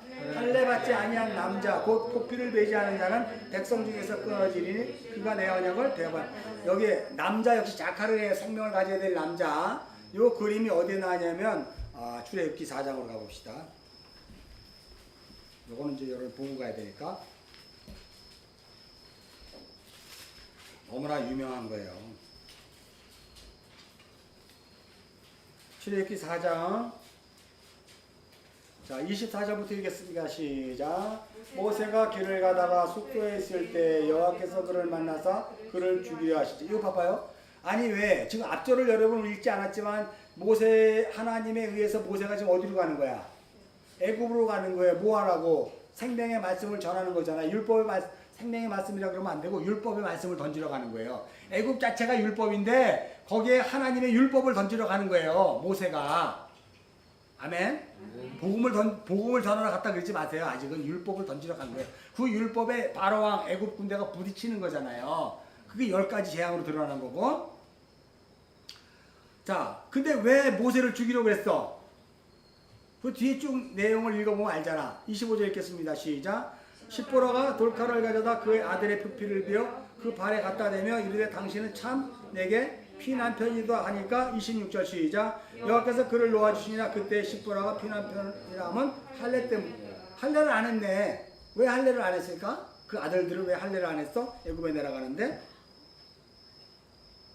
여기 한번 읽어볼까요? 21절부터 읽겠습니다. 21절. 출애굽기 4장 21절 시작. 여호와께서 모세에게 이르시되 내가 애굽에 돌아가거든 내가 내 손에 준 이적을 바로 앞에 다 행하라. 그러나 내가 그 마음을 완악하게 한즉 그가 백성을 보내주지. 여기에 보면은요 여러분, 그러나 내가 그 마음을 완악하게 한즉이라는 것은 사람이 율법을 받게 되면 완악해져요. 에? 지금 모세가 애굽에 복음을 전하러 가는 거잖아. 근데 복음을 전하러 갔다 그러지 말고 율법을 전하러 갔다 그러는 거예요. 우리가 신학교 가면은요 복음을 이제 이 율법을 성경을 많이 연구하잖아.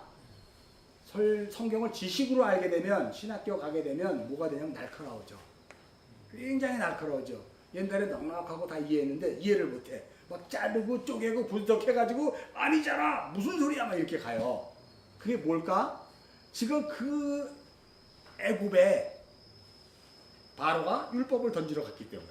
내가 신학교 가서 성경 말씀을 배우고 공부를 해서 훌륭한 목사가 되려고 성경을 보니까 그 말씀이 나에게 전부 다바로로 들어오니까 내 안에 그런 것들이 막 드러나는 거예요. 그래서 신학교 3학년 때까지는 막 그냥 의롭다 그러고 내가 다 한다 그러고 내가 자랑한다 그러고 막 싸워 난리가 나. 그러다 이제 신학교 4학년 졸업할 때쯤 돼서 뭐 이제 이렇게 되면 이제 웃어. 1, 2학년 애들이 그 짓 하면 웃어. 그렇게 가는 거예요, 여러분. 요거 이해하시죠? 또 여러분이 예수를 믿어갖고 진리의 말씀을 알 때 막 알아. 그냥 막 얘기하니까 저기서 막 부딪히는 거야. 그럼 그분이 그 진리의 말씀 뭘로 받은 거야? 율법의 말씀으로 받은 거니까 부딪히는 거지. 근데 그 율법은 나의 말이 아니라 생명의 말씀으로 받았기 때문에 부딪히는 거예요. 그 자는 사는 자야. 그 자가 복음이 전해지는 거야. 근데도 아 그래요? 아 그렇군요. 아 네. 하면 그 자는 복음 안 받아들인 자예요. 근데 여러분 반대로 생각했잖아. 어머 내가 얘기했더니 저 사람이 반응을 보였어. 하나님이래. 영접기도 하겠습니다. 그랬더니 나도 했어. 이제 예수 믿었어요. 이러고 가. 속지 마세요. 속지 마세요. 내가 진리의 말씀을 알아서 가르쳐 주려고 하면 상대방은 반드시 뭐 해야 돼요? 창들이 되는 거예요. 창들이 되는 거예요. 그 안에 설령 그걸 표피를 안 하지만 나중에 안 만나려고 그래요. 여러분을. 귀찮으니까. 안 만나요. 여러분. 그러니까 여러분 그동안 여태까지 얼마나 많이 속았어. 전도하러 다니고 남의 집 대문 열고 또 들이고 광화문 가서 태극기 들고 쓸데없는 짓 얼마나 많이 했어. 아무 쓸데없는 거예요. 율법의 열심 그걸 뭐라 그러냐면 그냥 끓는 물에 보글보글 끓는 그 열심이라 그래요.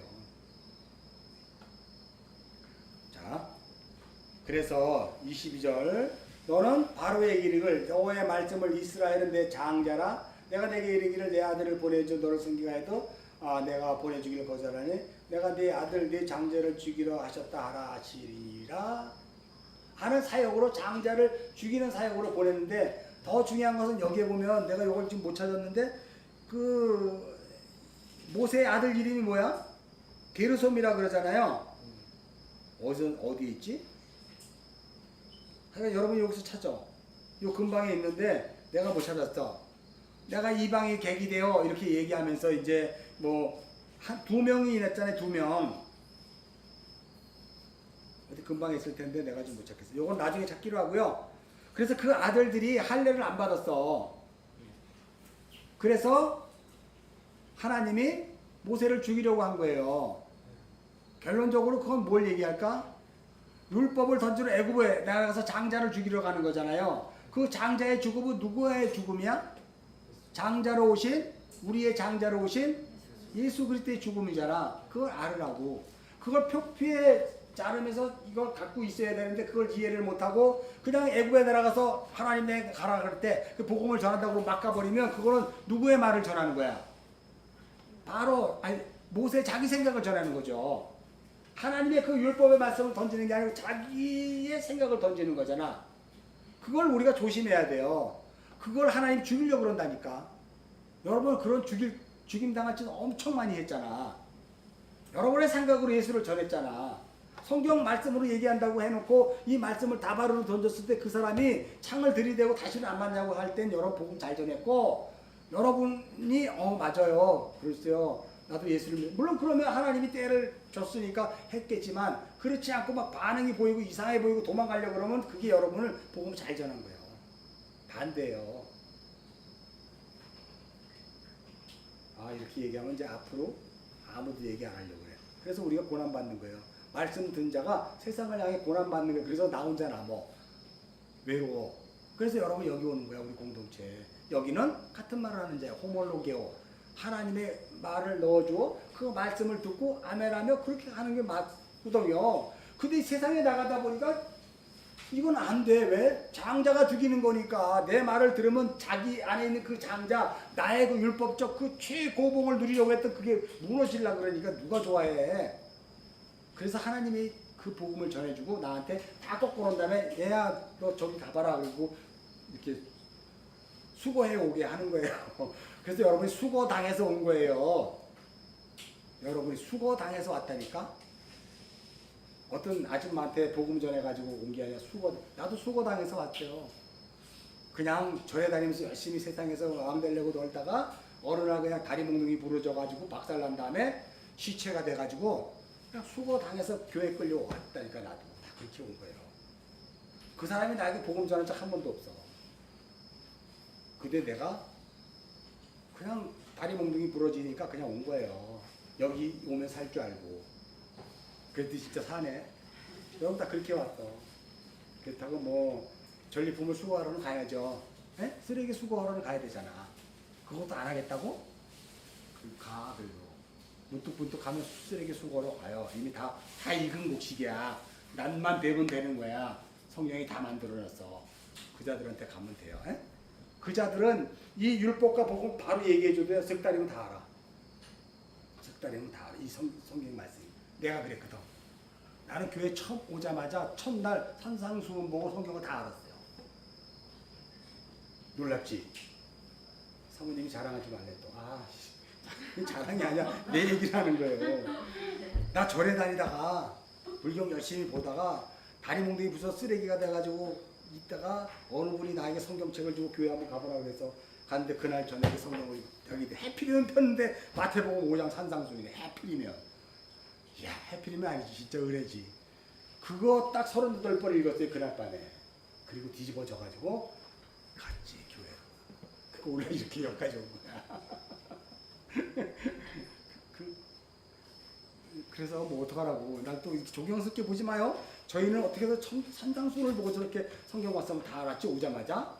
그래서 내가요 3개월 될 때 우리 교회 3,000명 교회 내 별명이 평목이에요. 평목. 그냥 얼마나 내가 막 저거 하고 싶어서 장로님들 안수집사들 다 불러고 술자리에 다 초대해가지고 성경 말씀을 막 질문하는 거야. 근데 아무것도 몰라. 장로님들이 어떻게 장로를 땄는지 하나도 모르는 거야. 술도 다 먹더라고 보니까 권하니까 내가 초신자가 권하니까 어쩔 수 없이 받는 것 같아. 먹으면서 성경 말씀 뭐 그냥 노아의 홍수부터 그냥 뭐 산상수훈 뭐 다 얘기하니까 하나도 대답을 못 하더라고. 야, 장로들이 되면 겸손해서 그런가? 도대체 몰라서 얘기를 못 하는가? 목사님한테 질문 못 했어. 내가 저거 할까 봐. 장로까지는 질문했는데 대답을 못 하더라고. 그러니까 어떻게 돼요? 들을 수 있는 곳으로 가야 되니까 당연히 그렇게 신학교 가는 거죠. 그들이 신학교에서도 못 들었어. 한 번도 못 들었어. 이거는 완전히 엉뚱한 거야. 어떻게 하면 전도를 많이 할까? 어떻게 하면 제자 훈련 잘 받게 해서 교회를 부흥시키고 살찌우게 할까? 어떻게 하면 뭐 이런 걸로 가. 다 나 영광을 살찌는 거야. 포장된 거는 하나님 팔아먹으면서. 그렇게 신앙생활 하다가 신앙생활 그렇게 목사짓 하다가 박살나게 깨져갖고 지금 이렇게 복음을 안 하게 된 거예요. 얼마 안 됐어요. 신민 한 13년, 14년 됐다. 진짜 복음한지. 그 전에는 세상 목사였지 여전히. 어떻게 해서든지 여러분을 찾아가서 신방했고 기도해서 감동 줘가지고 어떻게 해서든지 저 호주머니에서 돈을 빼내서 내가 좀 먹고 살고 교회도 크게 세우고 내 이름 좀 자랑하고 겉으로는 하나님을 파는 거지만 나도 그래서 여러분이 이 말은 싫은가 보다. 자, 어떻든 다시 창세기로 와요. 이거 뭐 빨리 끝내야 되겠다. 다 했어요 사실은 여기가. 자, 여러분 보면 이제 우리가 14절까지 하는데 이제 사라가 된 것은 여러분 다 알죠? 사라 아까 여기서 했잖아 똑같이 15절에 사라. 그리고 6절도 동일하게 똑같이 왕이 되고 그러니까 이 아브라함과 동일한 그 4절서부터 8절까지의 그 아브라함에게 주어진 언약을 사라에게도 동일하게 15절 16절에서 전해줘요. 근데 중요한 건 16절 18절에 17절 18절 17절 18절 한번 읽겠습니다. 여러분 시작.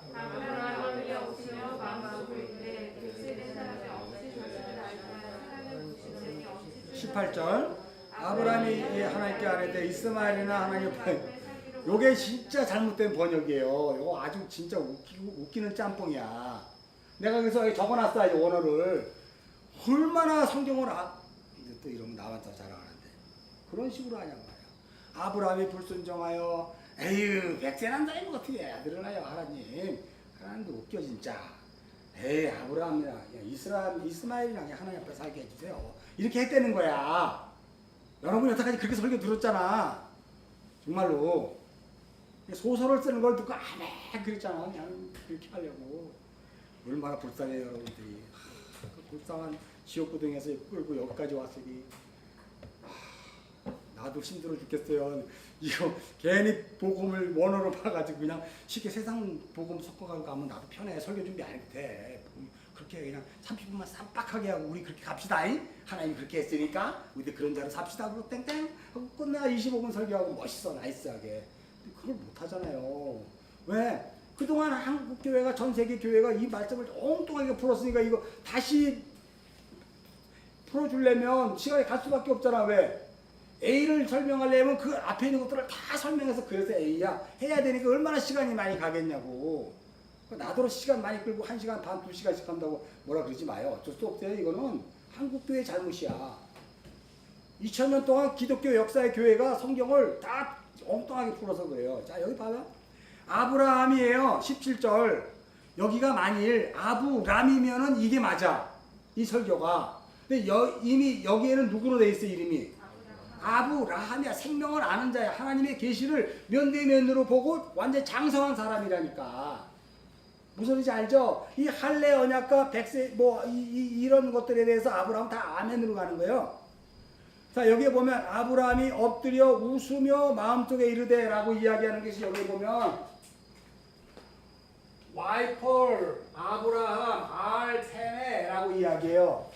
그러니까 와이펄이라는 것은 나팔이라는 단어를 사용하는데 이 나팔이라는 단어는 떨어지다 이렇게 얘기해요. 하나님의 계시가 아브라함에게 떨어지자, 그죠? 알펜에 그의 면전에 면대면으로 눈을 확 장막이 거쳐지고 확 보여주게 하자.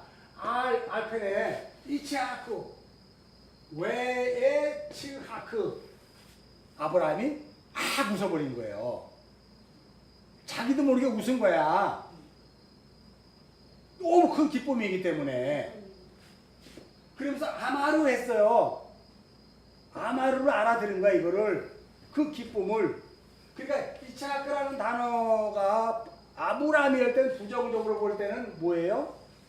무시나 멸시나 이런 뜻으로 보겠지. 에이, 말도 안 돼, 이런 걸로. 그래, 이건 아브라함이라니까. 그리고 아마루를 알아듣는 거야. 그 얼굴에 계시가 떨어지자. 긍정적으로 받아서 자기도 모르게 확 기뻐한 거예요, 이게. 우리도 그럴 때가 있잖아. 나는 우울한데 굉장히 확 기뻐할 때가 있어요. 복음이 그래요.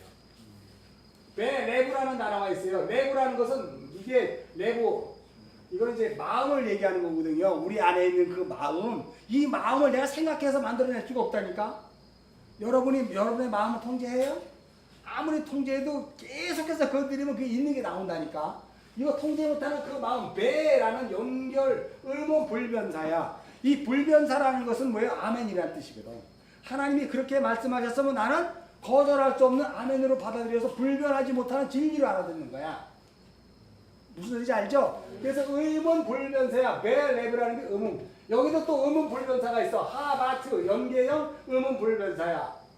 티셴, 샤라, 텔레드 이미 얄라던데 여기 테라고 해서 22번째 십자가로 완성하여 낳는 아들이야. 이게 텔레드는 히브리어 자음 22번 마지막 째 타우거든요. 타우는 십자가로 완성하다 이런 뜻이거든. 그러니까 십자가로 완성한 아들이야. 그 아들을 누구예요? 하바트 불변사로 티슈엘 샤라 사라가 90세이고 그리고 하벤 그 아들 하나님 주시겠다는 그 아들을 내라는 것은 내 못 아내에게 이런 뜻이거든요. 그러면 그 아들 아브라함에게 주고자 하는 그 아들을 샤라 얄레드 100세에 하나님이 주시고 사라가 90세가 되는 것을 어떻게 한다? 알게 되자 기뻐 웃었다. 전혀 다르죠? 이게 깐죽대고 얘기한 게 아니잖아. 그 아브라함이기 때문에 계시가 열렸기 때문에 와이폴 완전히 계시가 면대면으로 열려버렸기 때문에 알페네. 자, 그래서 18절에 뭐냐면 왜 아마르 아브라함 왜 이게 엘로힘 엘로힘 아브라함이 하나님에게 이르시되 루라는 단어를 써요. 이거는 뭐냐면 강력한 염원이 담긴 불변사야. 루라는 이 단어는 여기에 보면 뭘로 기록되어 있어? 이스마엘이나 이런 뜻이에요. 이스마엘이나 하나님 앞에 잘 살기로 이렇게 번역을 해버린 거예요. 이 루는 강력한 염원을 담긴 그 불변사라니까. 그러면 하나님 이스마엘도 그렇게 살아야 되는데요. 그렇게 얘기하는 거예요. 100세의 아들을 낳고 90세 사라가 90세의 아들을 낳는 그것에 대해서 기뻐 웃고 그 뒤에 이제 언뜻 아브라함이 그럼 이스마엘은 어떻게 되죠? 이스마엘도 하나님 앞에 그렇게 살아야 되는데요. 하고 그 영혼을 담아 하나님께 뭐예요? 간곡히 요청을 하는 거예요. 이스마엘. 왜냐면 이 이스마엘이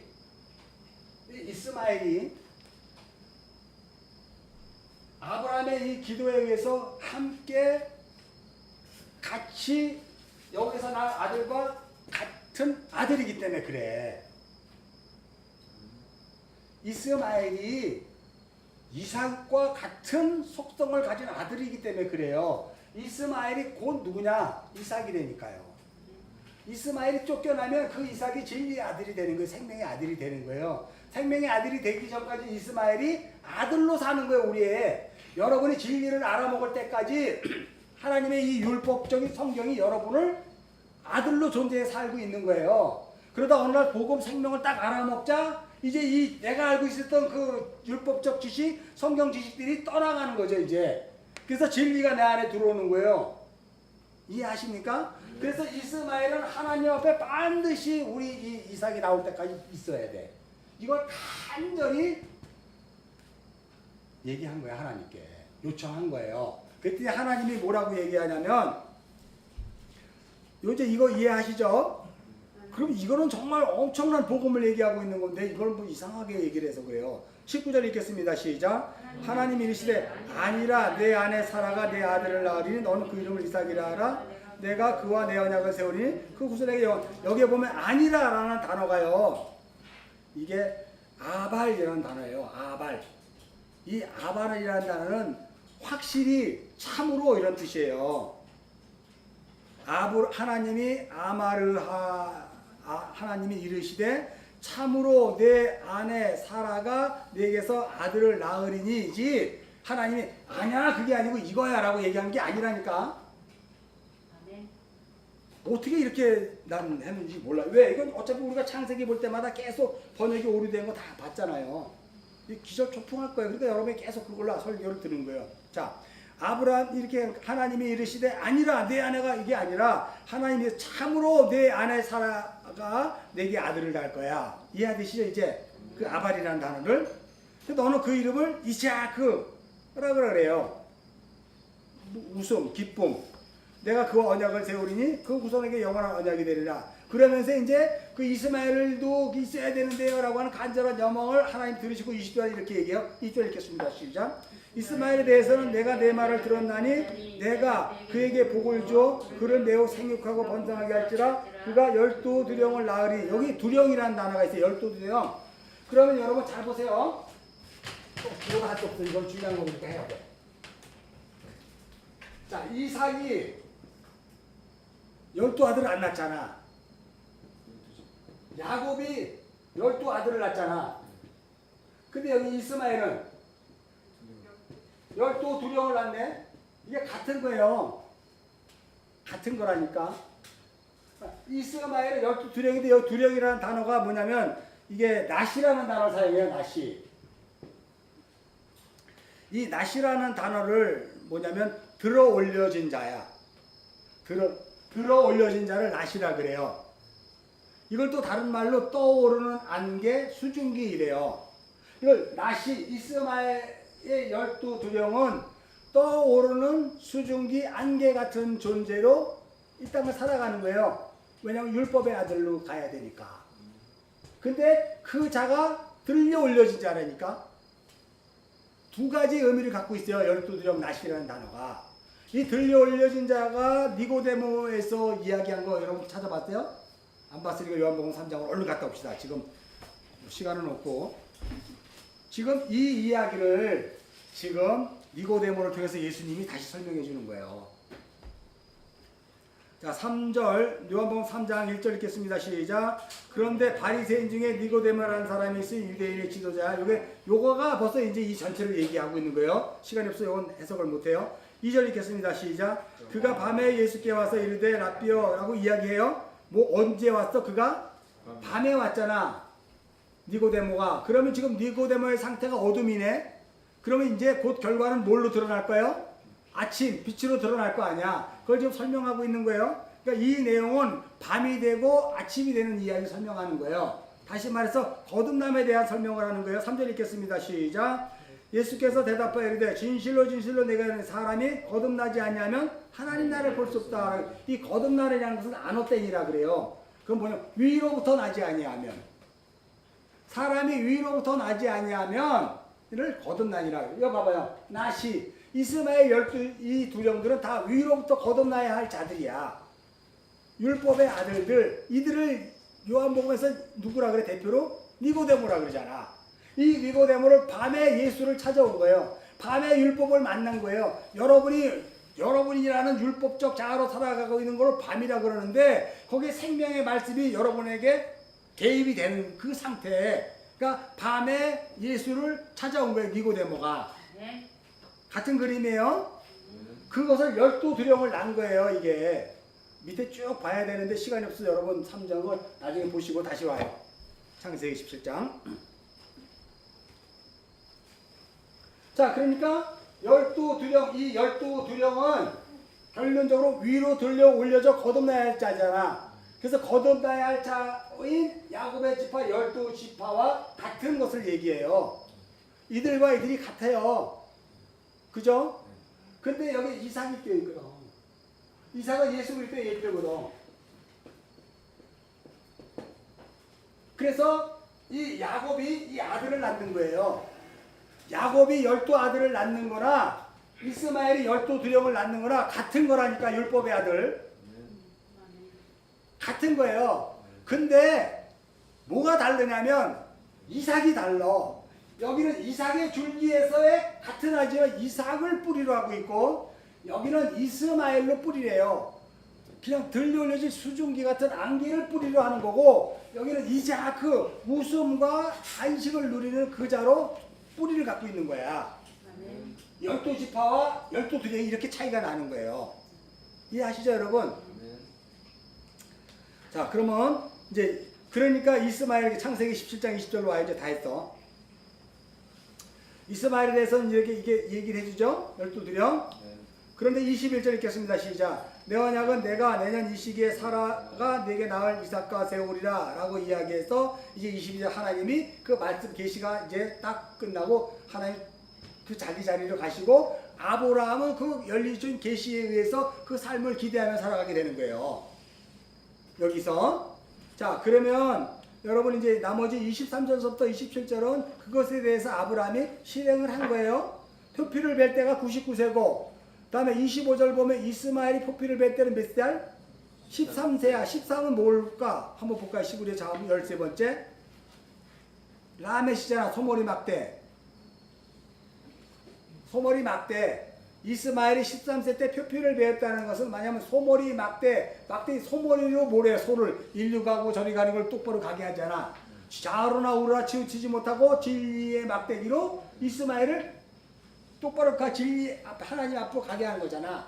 이스마엘이 지금 13세에 할례를 함으로 말미암아 하나님의 그 진리의 막대기에 의해서 소머리 당하는 거지. 지금 양육을 받는 거잖아요. 양육을 받아 그가 누가 된다고?